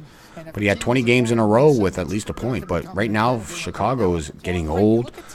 I'm surprised that they're still in a playoff fight. But if they were down further in the standings like they were earlier, I thought they would definitely try to trade some of their players away. But I don't think they're going to trade anyone. But it's sad to see that Stanley Cup champions for 3 Stanley Cups, and then now you see them just hovering. They didn't make the playoffs last year, or they did, I think, and they got swept by now. No, that was 2 years ago. They didn't make the playoffs last year, so it's weird seeing the Blackhawks down at the bottom now. Totally weird. That's my team. Yeah, their rivals are Vancouver and Calgary. More so with Calgary because it's in the same province. But I find Vancouver and Edmonton rivalries are a little bit more intense. It was back in the day. Calgary and Edmonton are starting to pick that rivalry up. It's not as aggressive as it was back in the 80s when that was just one of the best rivalries in all of hockey. But right now it's kind of tame. There's not much aggression now. But there are big games if they have good teams going against each other. And Edmonton has won like 8 of 10 against Calgary in the last 10 games. They've won like 8. But it's just not the same anymore. If it was in the 80s, man, that was some good hockey. If you guys can find stuff on the Battle of Alberta in the 80s on YouTube, I would suggest you check it out because their rivalries were intense. during the 80s. Sir, do you do fantasy leagues with people from YouTube, or is it just the luck of the draw? I was going to do it for hockey, but no one was interested, criminals. I'm thinking about maybe a baseball one, if anyone wanted to do a baseball league. Or if there's people that want to do it, then let me know. I'll join. Connor with one in. Any trades involving the Bruins? Nope. Just Charlie Coyle from a few days ago, my man. Just Charlie Coyle. That's the only one they've done recently. Nothing with Boston. But, yeah, any rumors about the Pens? I've heard they were looking at getting a defenseman because they're a little bit banged up on the blue line, Graham, but I haven't heard anything with the Penguins at all yet either from these guys. So there's nothing going on. We've got 36 minutes left till 3, so there's been a very quiet trade deadline today. It's actually a victory. Well, I'll think about it. If I want to do a baseball one, maybe we'll get some people going for a baseball one. Definitely. Oilers Flames, yes, QC. That was a great rivalry back in the 80s. If you can find stuff on YouTube about them, definitely take a watch. I thought we would have made it some type of trade because we always have. Yeah, you know what? Yeah, you're right. You never know. They might have something might happen. You never know, but it's not looking like anyone. I was hoping that Wayne Simmons would go to Boston because there was rumors about him going to Boston, but I don't think they would make that trade. But yeah, you guys are like 9 points ahead of us. You guys have enough good players, Bruins. No, Elias. They got to stack up, man. That's what playoff teams need to do is stock up. And Craig talked about the situation with Thomas Vanek years ago, where he was a highly sought-after free agent. And then all of a sudden, Just, you see the thumbnails and stuff like that? Yeah, man. Ooh, so much fun, man. Like, you get the best player in the world for the Oilers, Wayne Gretzky, and you had, like, the supporting cast and Mark Messier and all them, but then you had, like, Lanny McDonald and Mark Hunter's, or whatever his name was. Was it Mark Hunter? It was Tim Hunter, sorry. Oh, man, guy had a big-ass nose and constant fights. Dave Semenko, Mark Hunter, and it was great, man. It was so much fun watching that team. I like our team. Yeah, it's good, Connor. You're a Bruins fan, you say? Your team is really good. Definitely, with the addition to Charlie Coyle, that's a huge move. It's a pretty good move for your team. When Pasternak becomes healthy again, we will be golden. Yeah, Pasternak is a great talent. I love watching that kid play, man. He is a great slick player. If he doesn't get injured this year, he could have potted 50 this year. Sir, do you know which team Chicago played when they had like 50 fights in one night? No, I don't. When was this? When was this? And that's another rivalry QC you should look at is the Colorado Avalanche versus the Detroit Red Wings. Claude Lemieux. When he was playing, cross-checked a dude right into the boards and big fights, goalie fights, man. It was great. Habs Bruins, maybe so. It was right up there, Elias. But Colorado-Detroit rivalries, man, in the 90s, that was intense. I miss fighting in hockey. It's not very common nowadays, which is sad. I remember when Chara injured Pacioretty. Oh, man. And he actually came back for the next game. That was intense. Oh, man, only 8 trades today. Yeah. 18, 20. Wow. See, 8 trades compared to last year. See, look at the last 2 years, man. 20 and 18 trades, and then you got 8 this year. We're all in Hockey Town? Yeah? I think so. Yeah, I think that might have been it, QC. Trades. Yeah, Chara is a beast. Yeah, and he's winding down, though, man. He is winding down. He's 41. I met Chara when he was a rookie. I remember he was drafted by the Islanders in my hometown that year, and then I moved to Long Island that same year because I actually moved to Long Island, New York, and they were introducing Zygmunt Palffy and Brian Berard to the Islanders fans at this sporting store. And I was walking through the mall, and then there was people following this one dude. He was like a giant. I was like, who's that? And he's like, oh, this is one of the Islander draft picks. I'm like, who's that? And he's like, oh, it's Zdeno Chara. And I met him, and I was like, holy crap, man. It's good. Good times. They might be, Connor. Hopefully, we can hope. We can hope. Last bit here. I think it's going to be a little bit more interesting now. We're going to start to pick up here, guys. I guess people are coming in at the right time. 3:30, 2:30. Yeah, I think so. Broad Street Bullies. That's another team that was fun to watch in the 70s. Those guys took no shit from anyone, man. Those guys were like goons. The whole team were goons, but they scored and they won the cup back-to-back years in 74 and 75. But those guys were just like goons, and they won. They beat their opponents to death with checks and fights. And you had Bobby Clark, and you had Butcher. You had a whole bunch of players, man. You had a whole bunch of players. QC, there's an entire documentary about the thing in Detroit, Colorado. I can send you a link if you want. Yeah, do it up, man. I heard a rumor Stone going to... ... There's been talk about... someone said Vegas. Golden Knights. Get out of here. Get out of here. Why are you on my screen right now? Get out of here. There we go. Cool. Yeah, man. Those were fun, though. Those were intense. When you had, like, Patrick Waugh, the goalie, fighting Mike Vernon. Intense. Then you had Darren McCarty, Chris Draper going after Claude Lemieux the whole series. It just was brutal. Those playoff games were intense, especially when they're in the playoffs. Heard a rumor Stone going to Dallas. Wow, that would be huge for Dallas. They got a good team, but they can't put it together. They just can't put it together. You have a good goalie. You have good forwards.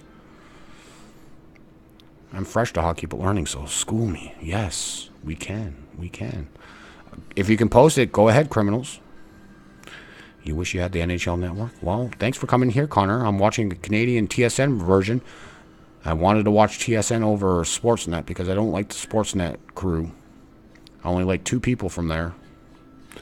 But the TSN guys have the better insiders. By far. It's a shame. I remember when TSN lost their hockey rights because TSN used to be the go-to place for everything NHL. And now they just do local games, and it's kind of sad. Sportsnet is the NHL's choice, and it's just not for me. I miss TSN hosting everything. Go for it. Criminal, try the link. Sir Cardinal, you going to stream later on? Yes, QC, I'm going to come home. I'll probably be home by like 10:30, I think. Maybe a little after. If that's the case, I'll be joining Dallas and the Clippers in progress. So we'll be covering the Mavericks and Clippers game tonight, unfortunately. But that's what's on. Oscar Fattenberg to Calgary, 90%. All right. Super. Yep. Yeah, man. Definitely post it up. Yeah, you know what? Same with me, Connor. Same with me, man. Trade deadlines were great back in the day, but lately trades are happening like a week or 2 before the deadline, and that makes the trade deadline very quiet. And it's been like that for the last 2 years. This is like the 3rd year in a row it's been like this. Confirmed. Fattenberg for a 4th rounder. Okay. Fattenberg to Calgary. I'd rather have... Oh, man, they needed a... I don't know about that pickup, but... If you want to make a playoff run, we need pucks. We got to be able to warm up. Everyone makes the playoffs. What do you mean a playoff push? We're in the playoffs. That's actually true. All right.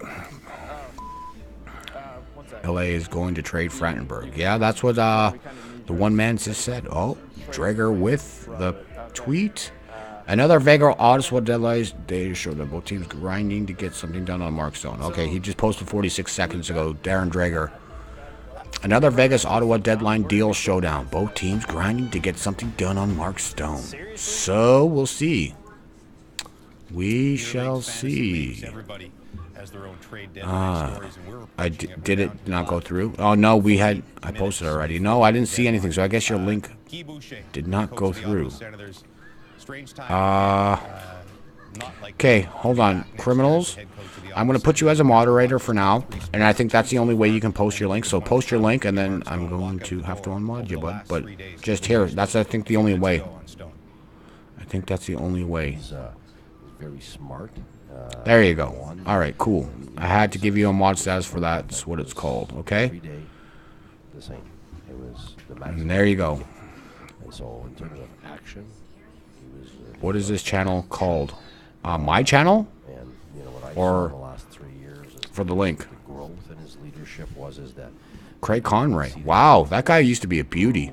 I used to like watching when he was on the Flames when they went to the Cup that year. You know, a huge impact for me this year, and you know, both on and off the ice. I was oh wow. All year, so whatever happens, that's cool. If he goes, that's cool. A real tough on me because you know, I've gotten to be really close to them, living with him, and just playing alongside him all year. Is, well, yeah, take a look at that rivalry. That was pretty intense. The Battle of Alberta in the 80s was great.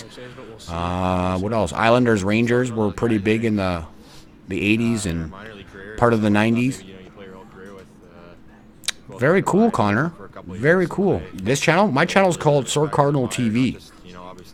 You just got to put Sir Cardinal TV in the search, and you'll find me. As a person too, you know, he's been kind of the consummate professional, I think, through all this. I was talking to Mark Crawford about it this morning, and McQuaid had a great point. You know, Center's come in here and worked his ass off and done everything that's been asked. Oh, Sir Cardinal, all one word, and then space TV. I think it doesn't matter though, but I'm not sure. It is going to be a very busy last half hour in the war. Yeah, QC, he said he would come back to hockey one, but not for NBA, which is fine. But I will be doing playoff coverage of the playoffs. Maybe we'll see Mr. Sean Brown again in the future.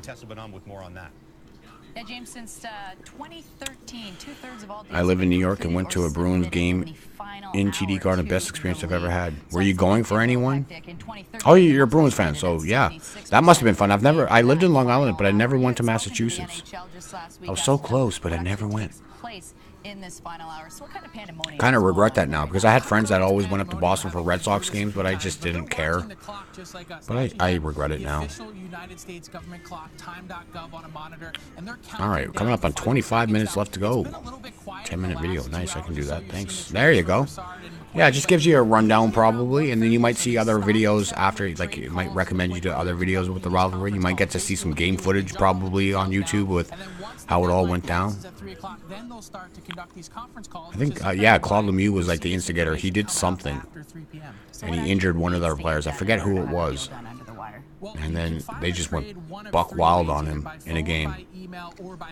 The Bruins won in OT, and Marchand got the game-winning goal. Ooh, ouch. Lies. Do you see this?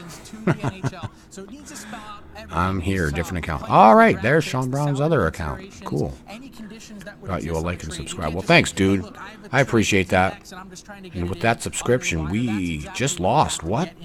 Wow. I just lost 5 subs? I was at 1971. And now I'm at 1966. What the hell just happened? How did that just happen? Those days with the fax machines are just wow, now 1967. Feels like I'm in the Leafs here with the 1967. I was just about to say, oh, we're 28 subs away from 2,000, and now it just dipped. All right. Wow.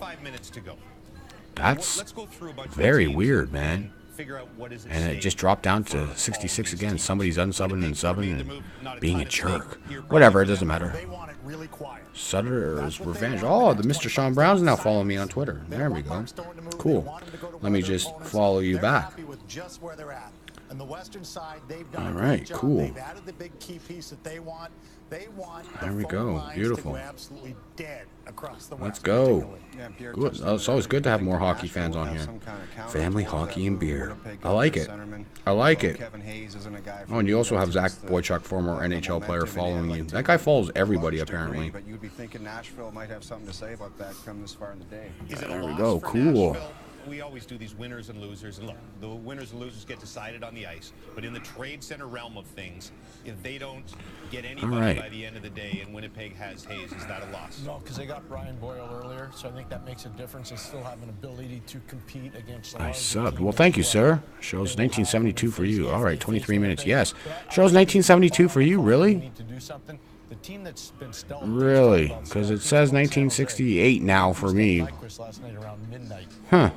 Maybe, I don't know. It was just weird. I was at 1971, and I thought that would have been 1972. But it went down to 68, so now we're 32 subs away from 2K. Whatevs. I guess maybe some people are just, I don't know. It's all good. It's all good. Yeah, make sure you hit that like button while you're at it, boys.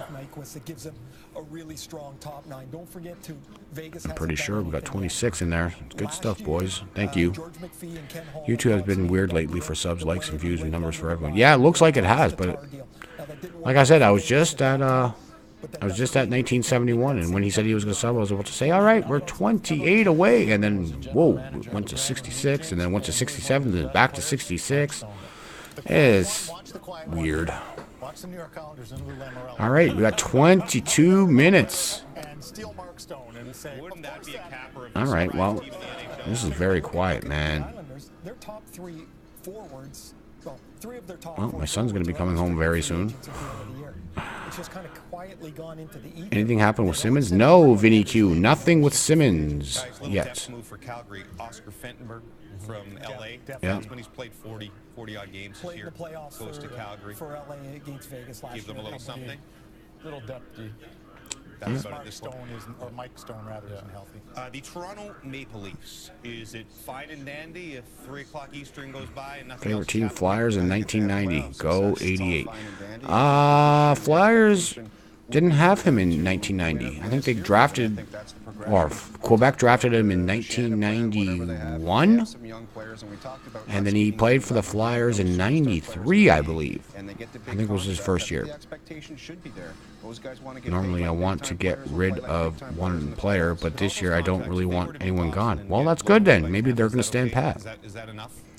Guessing nothing with Stone? No, there's been talk about him moving, but nothing has come to fruition. Vegas has been really interested in him, but that might go right down to the 3 o'clock. That might be announced after the 3 o'clock horn goes off, because you can still make trades with teams after the 3 o'clock as long as they're in a trade call.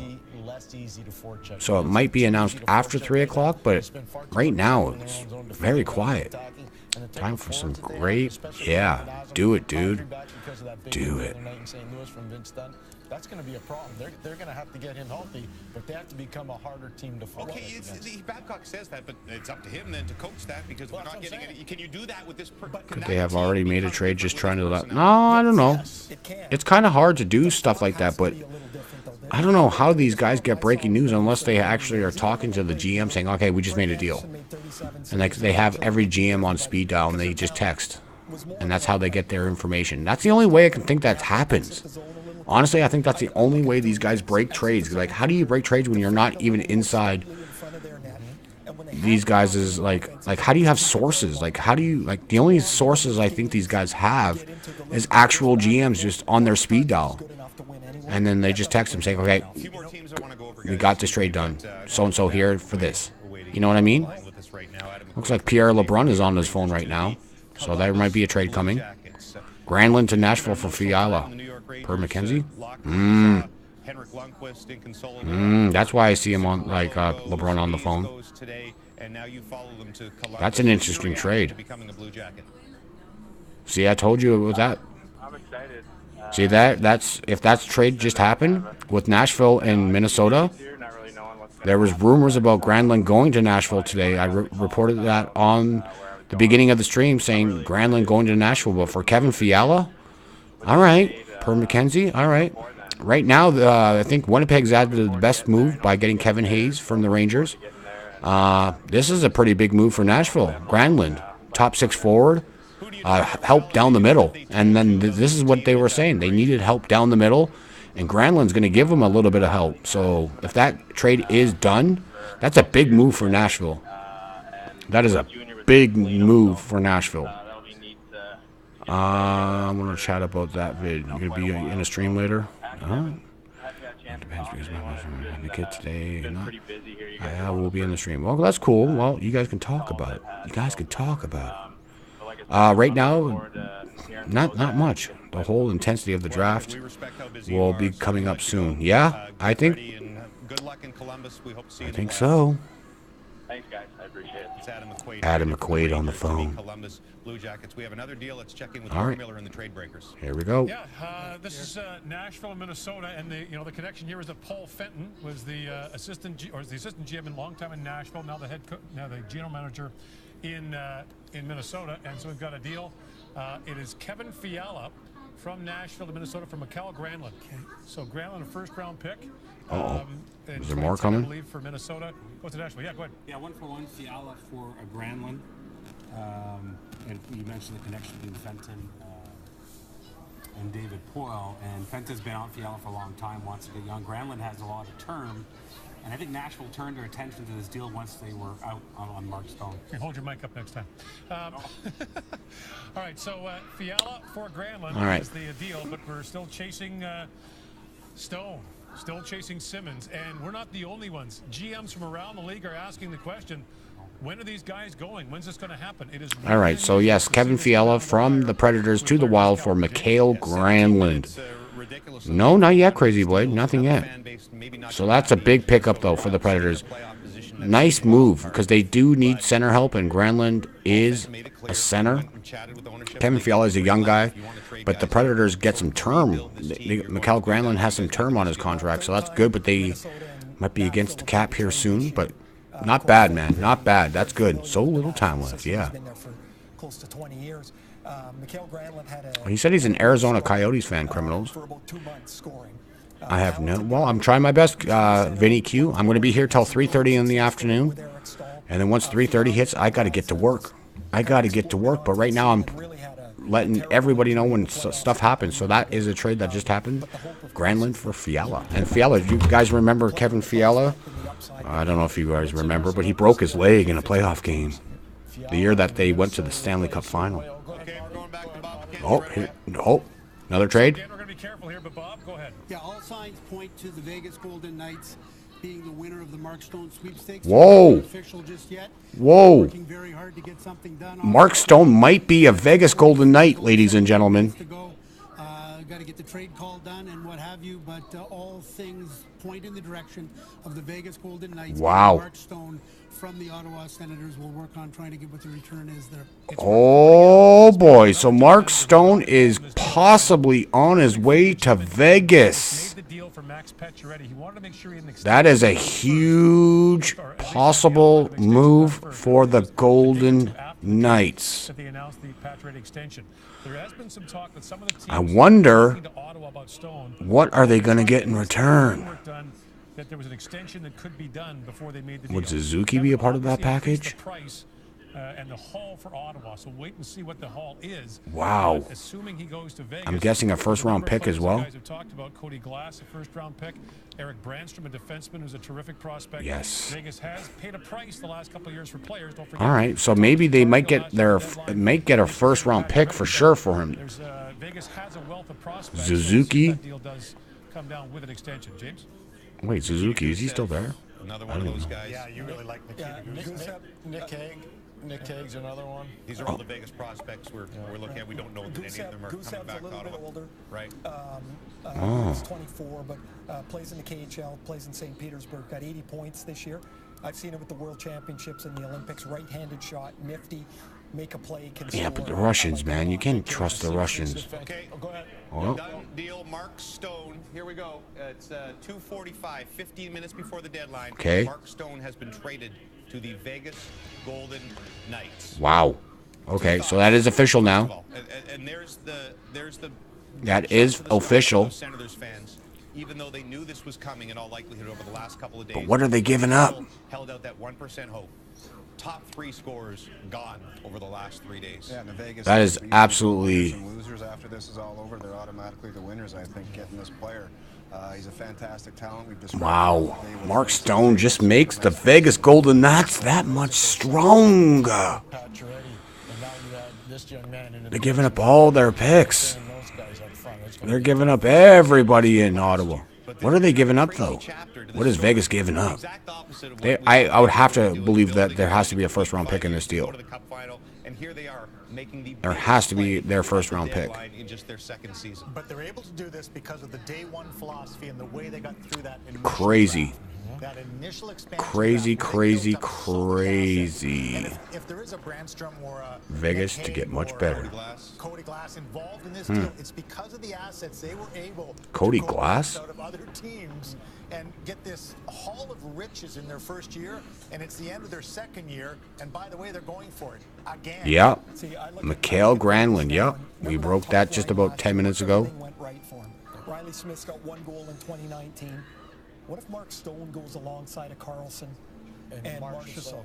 All of a sudden, you're like, well, that changes that dynamic. Then you can drop Riley Smith down. Now, maybe they might get Eric Holla, who had 29 goals last year. He had a horrific injury early in the year. They might get him back. Maybe Pacioretty finds a wheel. All of a sudden, you know, It's possible. We've got 12 minutes left there. You know what's amazing? They could be good again. Okay, who's going? You go to Vegas and you have to play there in a playoff series. It is a house of horrors. It is. I do a lot of games there. Trust me. It is the most difficult environment in the league to play in for a visiting team. Now they haven't been great this year. Go ahead. Back to Gord Miller for some more details. We have one name that's going back from Vegas to Ottawa, and it's significant. Eric Brandstrom, defenseman. And Ray and I have seen this guy at the World Junior Championship. He is a dynamic offensive defenseman. I hate to say it. There have been Erik Karlsson comparisons in the past from scouts. He's a great skater. All right. With high-end offensive ability. He was the 15th overall pick by Vegas in their first entry draft, the third player they had in that draft behind Cody Glass and Nick Suzuki. So, but he is an elite puck-moving defenseman. 7 goals, 28. Wow. Goals, Okay, so a 41 games, prospect, Branson. in the American Hockey League, and as you point out, Eric Brandstrom, key piece. So, that's one piece we know of. It's coming in drips and drabs here, but that's a nice pickup, though. That's a nice defenseman they're going to get back for Ottawa. That's not bad. That is a pretty good pickup so far. What else is going back, though? $244 to make that deal, and you get Eric Brandstrom. Good for Pierre Dorion. But you need more than that. No, you do. But that's A good stepping piece, though. That's a good piece to start. pick down the road if they win the cup. Or That is actually a really good piece that they picked up. You can show the fans a little bit of video. And he's got a high upside. You can say, look, That's all right. That is all right. Vancouver and see who we draft that we can see in 3 years. So Mark Brandstrom. Quality over quantity, and that's quality. What else, And though? that is one of the issues with Ottawa, and that was one of the concerns about the Columbus. One of those guys might turn out to be a prospect, the two guys they got in the Duchesne deal, but you can't just having this massive stuff without having really high end, which is maybe what has been missing, and maybe they get a piece of that, at least from Mark Stone. Let's bring in Brent Wallace, who, of course, covers the Ottawa Senators for us. So two sides to this, of course. All right. Stone deal finally happening in Vegas, but we were just talking about the I think they're going to try to. You live there, Yeah. it's been your home NHL forever. just announced it now. Well, it's almost, I guess, like a divorce. You know it's coming, but when you sign the final paperwork, that's when it becomes reality, and I think it'll be a harsh reality now starting to set, and you can see people on Twitter already voicing their displeasure over this deal. Nobody wanted to see Mark Stone go. They wanted to see him as an 8-year extension and be captain of the Ottawa Senators. He has played 310 games for the Ottawa Senators. He sits 10th all-time in goals, 9th in assists, and 10th all-time in points. Well, I don't know if Vegas can afford to re-sign him, but you never know. I don't know. It is a tough day to see him finally go, and you could sense it today. What trades have happened? Had to change. Oh, on a few. Mark Stone just got traded to the Golden Knights from Ottawa. Mark Stone still haven't got the official deal on that, but a key piece moving back right now is Eric Brandstrom. He is a great defenseman, offensive defenseman, but there's more coming back. We still don't know the full details on that trade. Mikhail Granlund from the Wild to the Predators for Kevin Fiala. That's the only ones that have been traded. Yeah, they are now getting stoned. Good pun, man. That was good. But those are the only two big trades right now. And Brassard went to Colorado from Florida. That's the only one. McQuaid also went to the Blue Jackets from the Rangers. And Fantenberg from the Kings to the Flames for a 4th-round pick in 2020, a conditional pick. So that is all that's going on. That is all that's going on, and we got 8 minutes left. Brandstrom, Oscar Lindbergh, and a second for Stone. 9 minutes. Huh.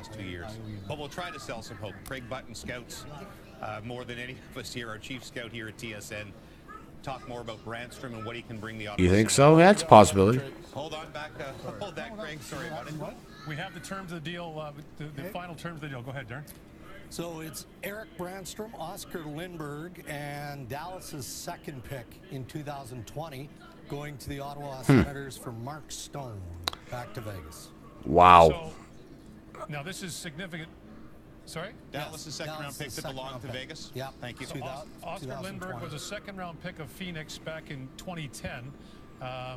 In his second year with Vegas, he has 4 goals this year. But what is Ottawa thinking? That was in the hunt. I'm back from school. Well, welcome back. No way we could match that deal. Yeah. Said no way we could throw in a player like Eric Brandstrom. And I think that's the headline for this deal is going to be that Ottawa got Eric Brandstrom, who would be considered not an A prospect, an A-plus prospect. For sure. Wow. Okay, so that was the key piece coming back to Ottawa is the Eric Brandstrom. But other than that, Lindbergh, second round pick in 2020. You know, if it was just a rental, then obviously it's an expensive rental because Brandstrom is such an A+ quality. Man, and you're getting a premier talent in Mark Stone going to Vegas. You had to give up something to get something, and they got the defenseman prospect, but Ottawa's just now. Oh man, who's gonna score for these guys? Brady Tkachuk, Bobby Ryan, but Bobby Ryan's getting up there in age. My man, what's up, Entertainer? Mark Stone just got traded to the Vegas Golden Knights. Yeah. Well, Austin's already re-signed, but now they got to sign Mitch Marner.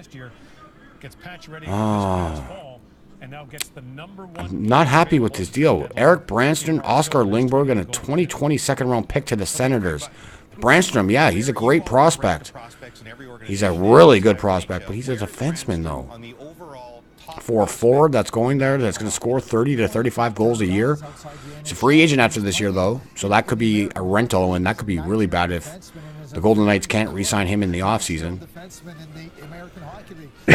Yes, Oscar Lindbergh. Stand. Yo! See, he's taking too much crush. Yeah, that's who I think make the move. Just let him to go in the offseason. Yeah, exactly. If he goes in the offseason from Vegas, that's a bad move because that defenseman that they're giving him is great, but Ottawa doesn't need defensive help. They need. Well, they always can upgrade, but who's going to score the goals? Who is going to score the goals? Is in the same category. He is a defenseman that could play in your to lose a player like Stone, but that's a home run for. Yeah, well, that's I am hearing an extension for Stone in Vegas is highly likely. Okay, well that makes it a little bit better then, I guess. Yeah, yeah, Mitch Marner. Okay, gotcha. Yeah. All right, so that could be good then. If Vegas can actually re-sign Mark Stone, that could be a really good fit for Vegas. The West got a little bit more tougher, and we're coming up on 5 minutes left to go in this deadline. Okay, you love this guy. Coming up on 5 minutes. The Dallas Stars second-round pick that belongs to Vegas. So, is it enough, considering where we were? I would have went for a first, not a second, though. The number one player available. Go down the line here. Did they get enough? Short term, no. Long term, Brandstrom. Yes. Because well, awkward. He's telling goodbye to his teammates. This guy's a real player. I'm with Ray. I mean, if that's the best available package, that was. My timer is too fast. It's just because of the delay, and it's weird. I guess maybe it is. But we're coming up on the end of that.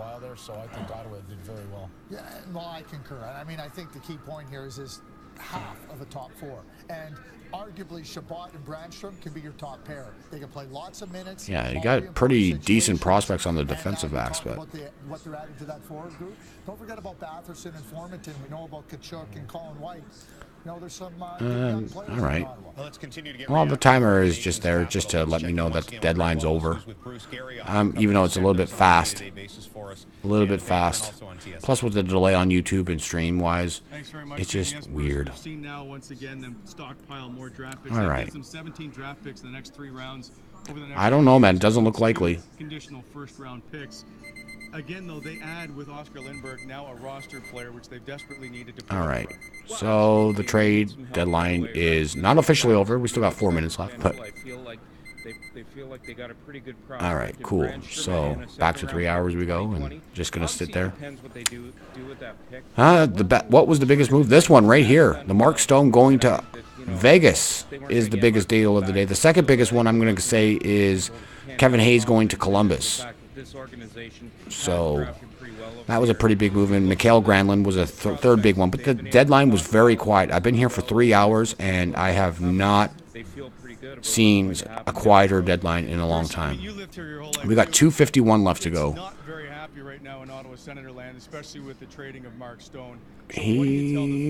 Oh, Asia. Here we go. We're back. We're going to the Mets. Meet the Mets. Come out to Citi Field and meet the Mets. Meet the entertainer and the Roberson. They may You're gonna have a heck of a both day. of those players decided to Yeah, move he on. is. He's like a 20. He's like a 30 to 35 goal man. Right now, I think he's got 28 goals on the season. Yes, 28 goals, 62 points. Quietly in 59 games, but he is a right-handed shot. He is a power forward. Gets the job done.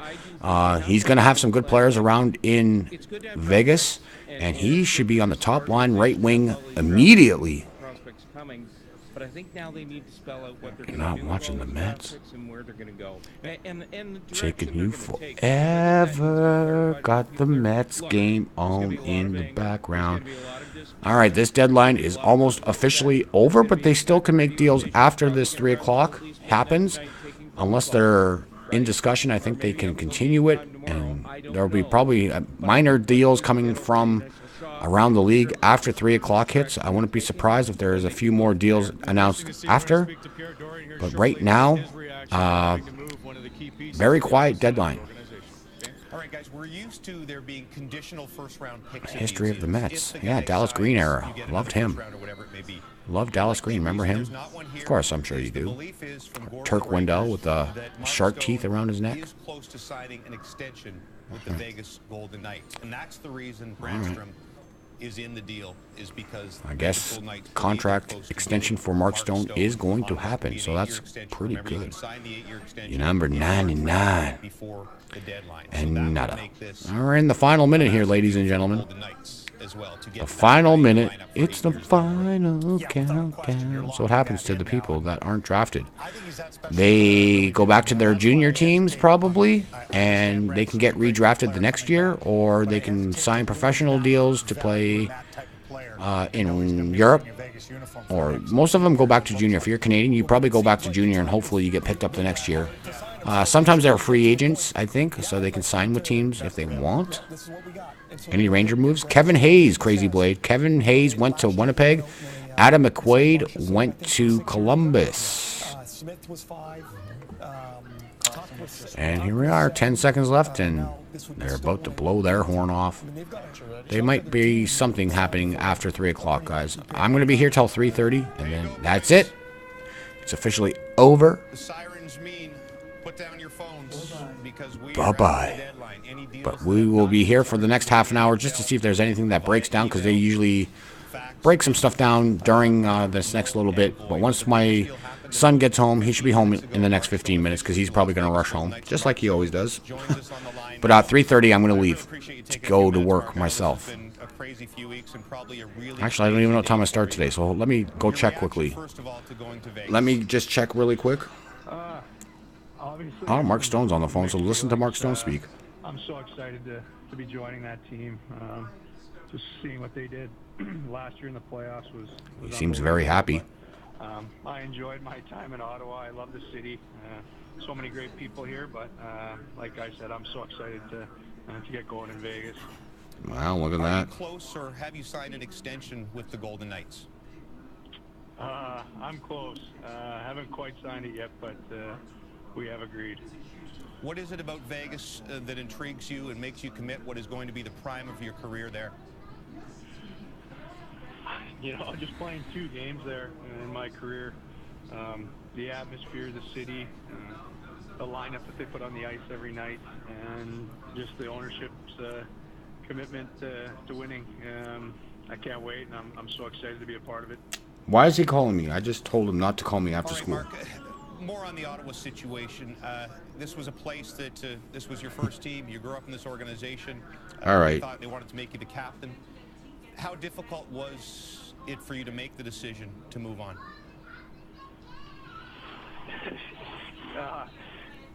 Can't even describe it. Amount of hours sitting on the couch thinking about this was crazy. You know, my heart was here. You know, I set roots here. Like I said, I loved playing for the Ottawa Senators. All right, just give me a second, guys. I'm looking at some stuff here I quickly. didn't take this decision for granted. Give me a I sec. took everything into consideration and ultimately came to this decision. Did they try to push you right down to the last second to try and convince you to change your mind and stay? I mean, like I said from the start, everything I did was going to be between me and Ottawa. but you know, they were awesome throughout the whole situation. Both of us tried hard to get something done, and ultimately it came to this, and I got nothing but respect for the way that they handled it. The insiders are telling me 8 years at around Mark $9 Stone. million a year. I know you're not in a position necessarily Ottawa. to confirm that 100%. All right. Sorry, guys. I apologize. I was just looking at stuff. All right. Yo, what's up, Goose? How you doing, man? Goosey Goose. Stone 8 years, $9 million per. Oh. Vegas.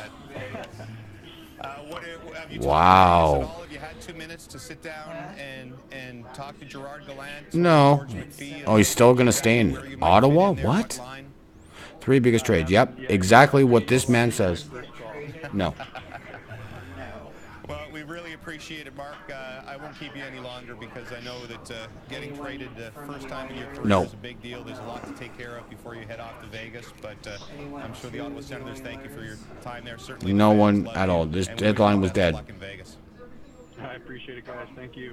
All right, there is Mark Stone, traded to the Las Vegas Golden Knights by the Ottawa Senators 15 minutes before the deadline. Oh, that's good. Goose. Yeah, very quiet deadline today, guys. Very quiet. This was the big one. This was the big deal of the day. Mark Stone. Mark Stone, big trade. That's the only one. I mean, they got a really good offensive defenseman prospect in Eric Brandstrom. And there's rumors that Stone is going to re-sign with the Vegas Golden Knights. So that's about it, guys. Yeah, just there might be some trades that pop up here. Nope. News coming now. Uh-oh. Uh-oh. Maybe Wayne Simmons has been traded. Wayne Simmons might be traded. Hold on, guys. Hold the phones. Hold the phones. I would have liked this deal for whatever team got Mark Stone. The fact that it's Vegas, We'll see. Just almost like that trophy we have for the GM. We're just going to give it to George. all right. Hold on. Hold on. Hold on. Let's go, Drager. Vegas real quick. The power play. They're 23rd in the league in the power play right now. That's going to go up, and they're going to be a lot harder to play against. No, he did not get traded. In his voice, and I didn't want to push him too far there because it's unfair for us to Okay, get hold 5 on. minutes after a trade in those situations. But you could really hear that this decision weighed on him. Just in time. Oh. So at the deadline. Okay. And we mean at the deadline. Here we go. Wayne Simmons goes to Nashville. Oh my God! Nashville is getting Wade Simmons. Went through with 3 minutes to the deadline. The trade call has not happened. Wayne Simmons is going to the Nashville Predators. Story about that, Central Registry. Oh my goodness. Okay, so we'll get the details. We don't know who's going back from Nashville to Philadelphia, but Wayne Simmons is going to Nashville Predators. We'll take it. We've had a lot of years where we've sat here at the last minute waiting. Right at the 3 o'clock deadline, like 3 minutes before 3, that deal was broke. As soon as Winnipeg made that Hayes deal, that you thought Nashville Whoa. the answer. They did Simmons and Granlund. Let's remember Granlund. Simmons and Granlund. Now Nashville makes another big move. This guy's a big boy too, and he can score like 30 goals a year. But he's a free agent, so that Stone trade, what they give for him, they got a defenseman prospect that's going to be a legit prospect for the Ottawa Senators, and they got Oscar Lindbergh, who's going to be a top 9 player on their roster and a future second-round pick. But right now, Wayne Simmons going to Nashville. Do you think Boston has something in the pipeline? Maybe with Boston. Unless he resigns. For me, he just seems to have a fantastic game every time I watch the Flyers play. If you want to talk about a knockdown, drag him out, brawl. Oh boy. He's the kind of guy that I'd want on my squad because that's what he's built for. That's how he approaches it. You guys are hilarious, you two. Get a room. It's time to go to the hotel, motel, Holiday Inn. Chris and Asia gotta get it going on. They gotta go to the hotel, motel, Holiday Inn. They gotta get it going on. They gotta get it going on. These guys are talking like they wanna make a bunch of babies. They gotta get it on, get it on. couple of Get weeks, it if they on would have gone and tonight. if they say, oh, you know what, he's back. Yes, heard that STN. Because they Kings are couldn't feel done. good about it Haven't done anything, huh? when Smith couldn't stop anything. But the last 3 weeks, he's been really, really good. That's a lot of dough, man. $72 million. That's a lot of money for a Canadian boy. San Jose added pieces, but Nashville don't. Lisa Dillman says they are done for the day. Protects from Rob Blake. All right. And everybody always looks to that series and expects All to win right. the first round and meet in the second round. From what we've seen today, They gave up what they give for Stone, though. I just said QC. They gave up Brandstrom, Lindbergh, and a second-round pick in 2020. Boston and New Jersey made a deal. Who's going from Nashville, though? That's the big thing. I'm staying with the Winnipeg group. I think they were stronger going in, and I think the addition of Kevin Hayes was just exactly what they needed. If they had done nothing, they'd have still been one of the favorites to win the Cup. But Kevin Hayes is a fit for them. I'm going to stick with them. I stick with Winnipeg unless. Oh, Winnipeg. Yeah, they still made a big move. That's a big one. Islanders stay pat. Yeah, for now, yes, they have. That would have been a great fit, though, for the Islanders if they would have got Simmons. But why trade within the East? Same division, too, so. Hey, my team made no trades, Elias, so that's great. I'm going to be Switzerland because there's a good chance I'll have to do that series if they play, and I don't want to. Doesn't say yet. Okay. I think it's more significant for Winnipeg for this reason. I think it gives them a better chance to finish first and avoid St. Louis in the first round of the playoffs. And I think that you got to make sure that you're in a position to get past. All right. Well, we got to wait for Stone. Real significant challenge for the second place team. Nope, news coming Has the now. balance of power changed at all in the West? Further to that question, with not knowing if Calgary's done anything, is Vegas? It does not say who went to Nashville yet, Jabril. Not yet. By the way, there are a bunch of trades still in the queue, and we say this every year, but we need to remind people. Our word from the NHL is there's a bunch more to come down. So we won't make any final verdicts here, but A bunch more to come down? Done enough to become. By the way, Delzato to the Blues? What? Make a pick in the series. So it's Nashville. That's interesting. That's a nice little pickup. They'll do something like this. Oh. And then maybe they don't miss this time. So we do understand your circumstances. It's a different spot down there. Pierre McGuire almost got nailed by a puck. Oh, that's funny. Ryan Hartman and a pick to the Philly for Simmons. Wow. You saw that restructuring of their lineup. Yes. Simmons to Nashville. Maybe moves down to a different line. There's lots of different options to play with. And they got the best guy available. Of course, they help their chances. Yeah, I wouldn't just write Calgary off, though. I mean, they've found a way only to be better than everybody thinks. What a crazy year for the Islanders. Who would have thought after losing to... Exactly, man. Like, losing him, I thought they would have went down in the dumps, but they played way better without him. Way better without him. What if James Neal wakes up? I thought they needed another piece, though, to compete, because they've been good. They just needed another piece, I think. But you never know. There might be something happening. You never know. Johansson to Boston? Let's not forget the St. Wow. Louis Blues, who have acquired Michael Delzato from the Anaheim Ducks. Which doesn't change the balance of power. No, that was going to be the next part of that sentence. But again, there's a depth defenseman for the St. Louis Blues. All right. Delzato traded to the Blues. What's very interesting to me Okay. too about Hartman and a pick. Hartman was a good pickup for them when they got him. When they went to the finals. But he has shown over his career that when he gets taxed in the regular season, he runs into problems in the playoffs. Wow. Leave a like. Yes. Leave a like, boys and girls. And Connor Hellebuck is not having the same season he did last year. So maybe all 5 of those teams is going to be determined by how Asia's going to come lurking.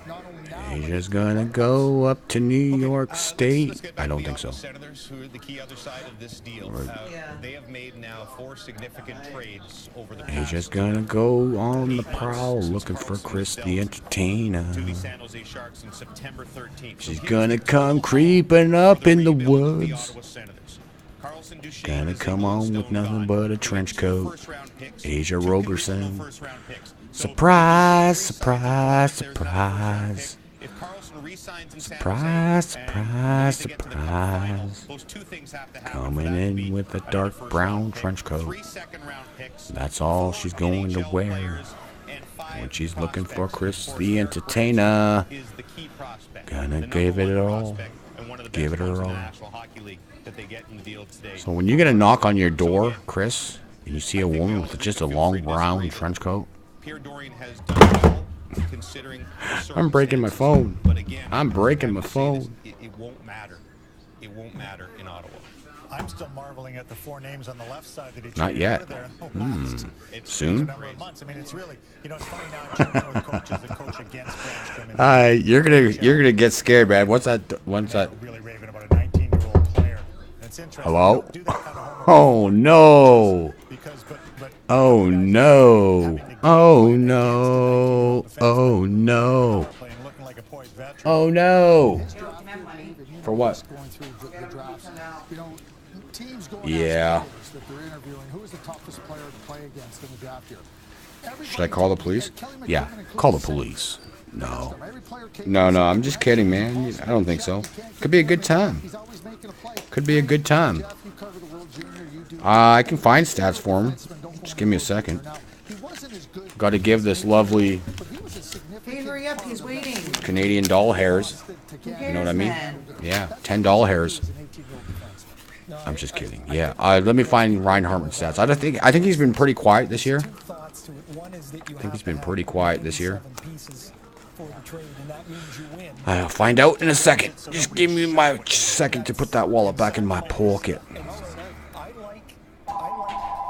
Yo, what's going on, Anthony? Wayne Simmons traded to Nashville.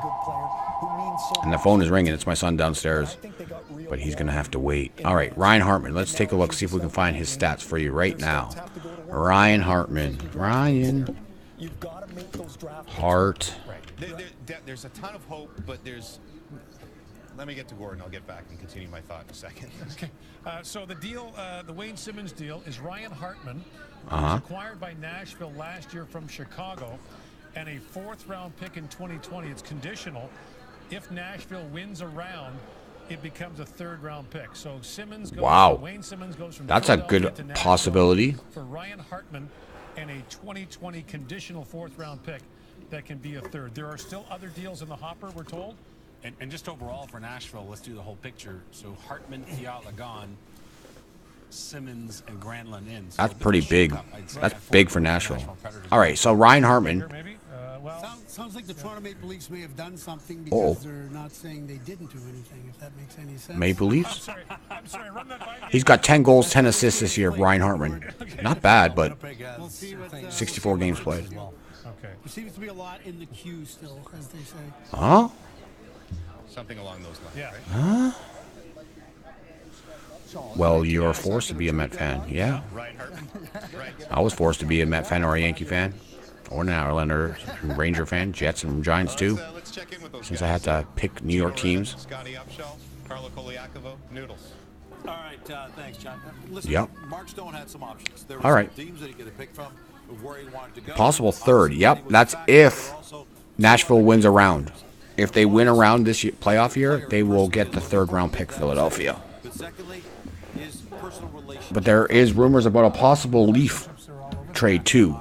They say there are some trades that will be announced as we get going here. Oh man, this could be past 3:30. In Brandon in the Western Hockey League. So this isn't collusion. But yes, but once 3:30 hits, I got to go.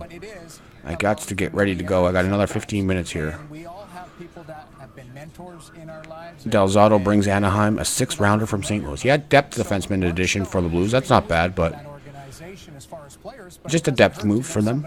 Who's higher up in that organization? That may have softened the blow for Mark Stone to at least get the trade and sign the extension all right. to Las Vegas. Yeah, there's no question around the league too that Bill Foley and George. Well, we'll find out. Maybe the Leafs. They say they haven't done anything. Same with the Oilers. They said they haven't done anything, but the way they take care of their we'll see. We'll see. We'll see. Throughout the league, that these guys are a top-class organization, and a big reason why. Devils made a trade with the Bruins. They didn't announce that one yet. Pretty clear last year. They went to the Cup Finals. They're in it to win it. And Mark Stone probably looked at this situation and said, "Okay, they got a really good team. They went to the Cup Finals last year. Coliacovo. You look at their roster. If he's going to, be on the wing beside Johansson. That is the trade. With who, though? Who did they get, though? Who did the Bruins give up? Who did the Bruins give up, though? prospect, second rounder. They accumulated a lot of wealth with the expansion draft and were able to get picks and players and the way they shaped All the right. team. McPhee went big game hunting. Gave up a pick. Yeah, that was the rumor that the Devils were looking for a pick for him. Stone is a guy, I think he's a difference maker too. Yeah, Mark Stone now just instantly draws right up to the top right wing first line. The Senators, he was still scoring big goals, and I said, whoever gets Mark Stone is going to hit a home run, because this is a guy that can be a difference maker. Yeah, this guy's going to be a big piece for the Vegas Golden Knights. That's awesome. That's awesome for their fan base. VGK coverage, I hope you're happy, man. It's a big move. Between the Stone and the Hayes, apart from their talent level, is also That is a big move. that has to be made when you bring in this kind of a bond. Trudeau is with Trade Center about making a national holiday. That would be pretty interesting, man. Could you imagine if that happens here? Oh my God. I love the Golden Knights. There you go. I don't follow politics. I know that a lot of people aren't happy with him, but I don't have an opinion on him. He's our prime minister. I just have to deal with what he does. I don't follow politics. I just watch it during election time, just to see, but I don't really do it. All right, sounds good. QC, thanks for popping in today, man. Greatly appreciated. I'll be live later on tonight about 10:30, maybe a little past 10:30, for the Dallas Mavericks and the Los Angeles Clippers at 10:30 or later. I'll be covering that game later on tonight, and that reminds me, I got to find a Clippers wallpaper before I do this. So, got to find that quickly. They're only sending pics. All right, yeah, that's what I was expecting.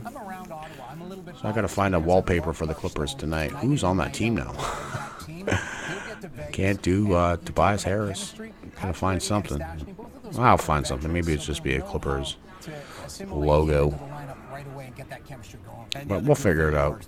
But that looks like that's going to be on the dock tonight. Clippers and Mavs tonight, 10:30 or a little bit later. I start at 5:30 tonight, so I should be home by 10:15, 10:30 maybe. Yeah, about 10:30. I should be home right before tip-off. All right, man.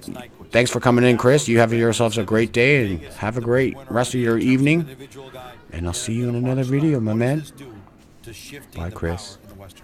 Bye, Chris. I mean, the West just got really good. They're just, let's put all the cards on the table and let's see what happens. Playoffs are just around the corner, and that's Stanley Cup. Good times. These teams now with the way they believe, and you got to appreciate what they do. Well, we just heard that Winnipeg still has maybe a couple moves up their sleeves, and all right. I think these have all been response moves. You've seen one team response get better, moves, definitely. Another team get better. What does the next team do? It's like you said. It's time to put the work boots on and go to work in the playoffs, and these guys are going to... I hate this. Frickin' this Blue Yeti quarters long. Super long. It's always getting tangled in my feet. Gino, I'll add one other thing and the goaltender spin on that. Craig talked about it earlier. Wait, what time is the right? It's right time. Time for me right now is 3:30. It's coming up on 3:30. It's 3:22 right now. Goaltending, which is such a 3:22. These guys are going to have to elevate to help their team get into the second and third round, deep into the playoffs. Speaking of goaltending, speaking of the West, the Calgary Flames, they did not upgrade in net. Are they going to be okay? I think they'll be fine. I talked about it earlier. Calgary is a team. All right, so 9:30 for you. All right, man. Yep. Yep. Sorry, got to go to Gordon. Gordon. Oh. Yeah, Winnipeg Jets have made a deal. They've grabbed Matt Hendricks from the Minnesota Wild. Let's see what that's for, but hang on a second. He was already there once. Last year. Yeah, he was there Wow. last year. So, and they did love him there. So, Matt Hendricks. Okay. The Winnipeg Jets No problem, Sean. Take it easy. Thanks for coming in, man. Appreciate it. Okay, thank you, Gordon. I'm just trying to look stuff up. We got more? Okay, back to you. It's like a cocktail party over here. There we go. So this will be the Marcus Johansson trade with the Boston Bruins, a second-round pick in 2019, okay, and a fourth-round pick in 2020. Okay. Okay, and it's a seventh-round pick from Winnipeg to Minnesota for Matt Hendricks. All right, Marcus Johansson traded the Bruins for a second and fourth. Just to make sure we got it. Second and 19 and a fourth and 20. There you go. All right. Marcus Johansson from New Not a bad pickup for the Bruins there. All right, thank you, gentlemen, and we'll probably be getting back to you in about 30 seconds. A lot of information coming through. I'm not sure if the guy said this or not, but Stone's AAV is $9.5 million per year for an 8-year term with Las Vegas. That's the extension there. Matt Hendricks to Winnipeg. Wow, $9.5 million for Mark Stone. Holy crap! Probably asked for him because he hasn't not happy with the way they're playing. Yeah, but you know what? They're adding pieces, man. Matt Hendricks going back to the Jets from the Wild. All right. Holy cow! All right, that's a big contract for Mark Stone, and you're going to be in Vegas for the next 9 years, 8 years. That is huge. That's a huge return. There's no way Ottawa is going to pay that type of money for him.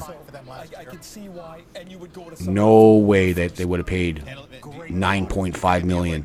Okay, it's a result of Lemieux leaving, but again, the crazy. A little shake up that lots of helps energy, things. but not, yeah, it's a depth move. It's not all right. turn the whole boat over upside down thing, but he's a real pro too. In Canada, there's no such thing as a depth move. Right. we what do you treat think them all. we've been doing for 7 hours? Exactly. Until the Heat Marcus Johansson to Boston. Yep, those are for draft picks. It's a good pickup for Boston. They don't have to give anything off their roster.